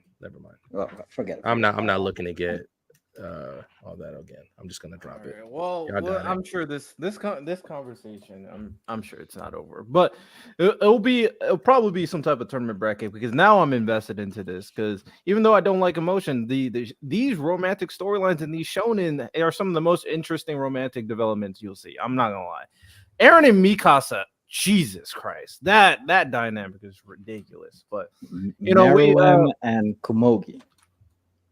who? That's a good one. Oh, Merriman, Meruem. bro, come on, like, oh, bro, we can. That's a really good one. In no time. We can go Twin Star Exorcist. Yo, we go Gurren Lagann.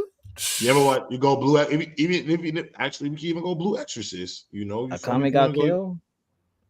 Like, there's a lot. Bro, there's I just think the way that Battle Shonen is, the plot is usually the conflict, and so a lot of these romance I think are naturally be a little awkward to start. I think that's just.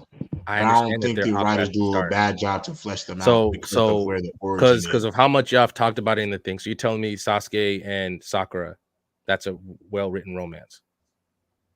I mean, it's clear that one side likes the party more than the other, but I think we pretty much understand what's going on. But it's not bad. But it's not bad. That's the point I was trying to get at. Just because something's not good typical or great, it's not bad.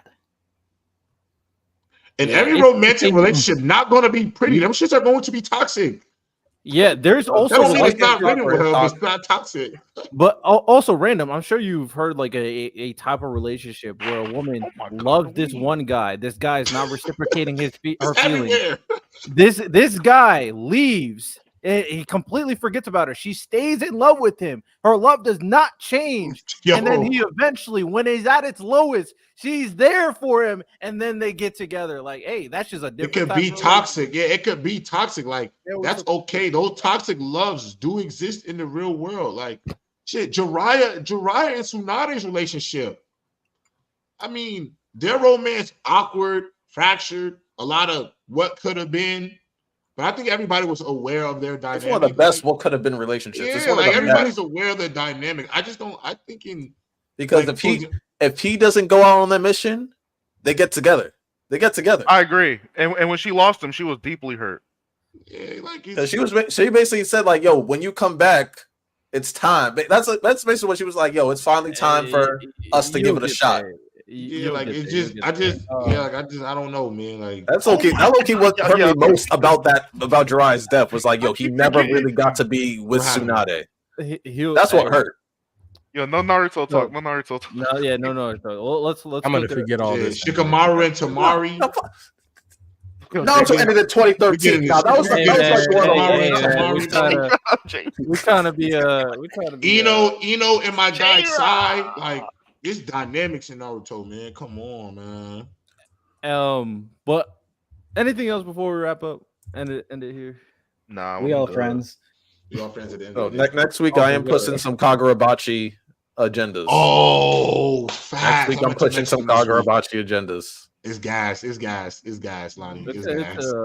Okay, all right. Hey, we might have a new big three, y'all. We might have a new big three. I'm into it. Kagurabachi got me in the mix. Wild Strawberry, Kagurabachi, I'm pushing them. I'm with those right now. You get on that Goku Rakuga, and you got the And if we coin the next big three before anybody else, then hey, that's just another BSS accomplishment. So I kind of do like the parody anime that you was talking about, Riddell, earlier with the Exorcist. I do see where you're coming from too, because it did kind of lose me on the second episode. He did just pop another big bad in seconds.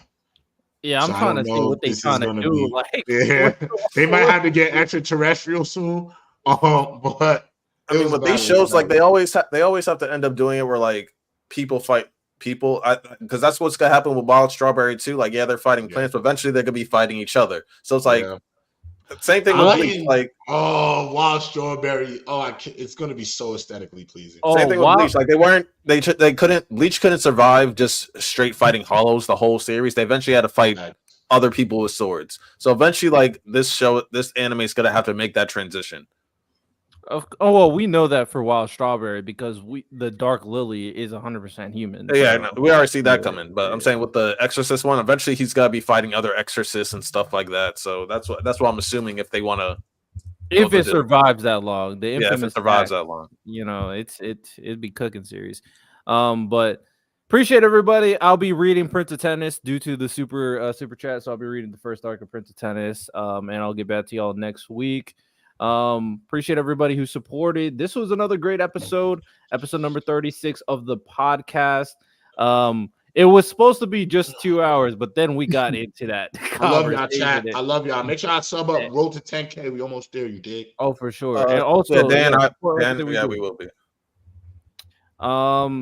With that said, ladies and gentlemen, if you guys don't know already how to support the channel, let me help you out. Make sure you guys like, subscribe to the YouTube channel, and ping that notification bell so you never miss any bit of content that we make. And you're here for the podcast episodes every Tuesday, 9 p.m. EST. Also, leave us down a comment. We'll make sure to reply to every single one of your comments moving forward. If you have a question, we may even answer that question for a future podcast episode. And of course, make sure you guys rate the podcast 5 stars on Apple Podcasts and on Spotify. Leave a review. Give us your thoughts. And again, we'll make sure to shout you out on a future episode. So we appreciate you. And back to the craziness that is probably going on the BSS. All right, ladies and gentlemen, appreciate you, of course. Tune in for next week, Tuesday, 9 p.m. EST for another great episode. And follow, subscribe, check out all our video. We're going to be dropping more individualized, unique content on the YouTube channel for videos. So it's not just podcast content. So make sure you guys tune in for that, of course. With that said, y'all have a good one. Take care.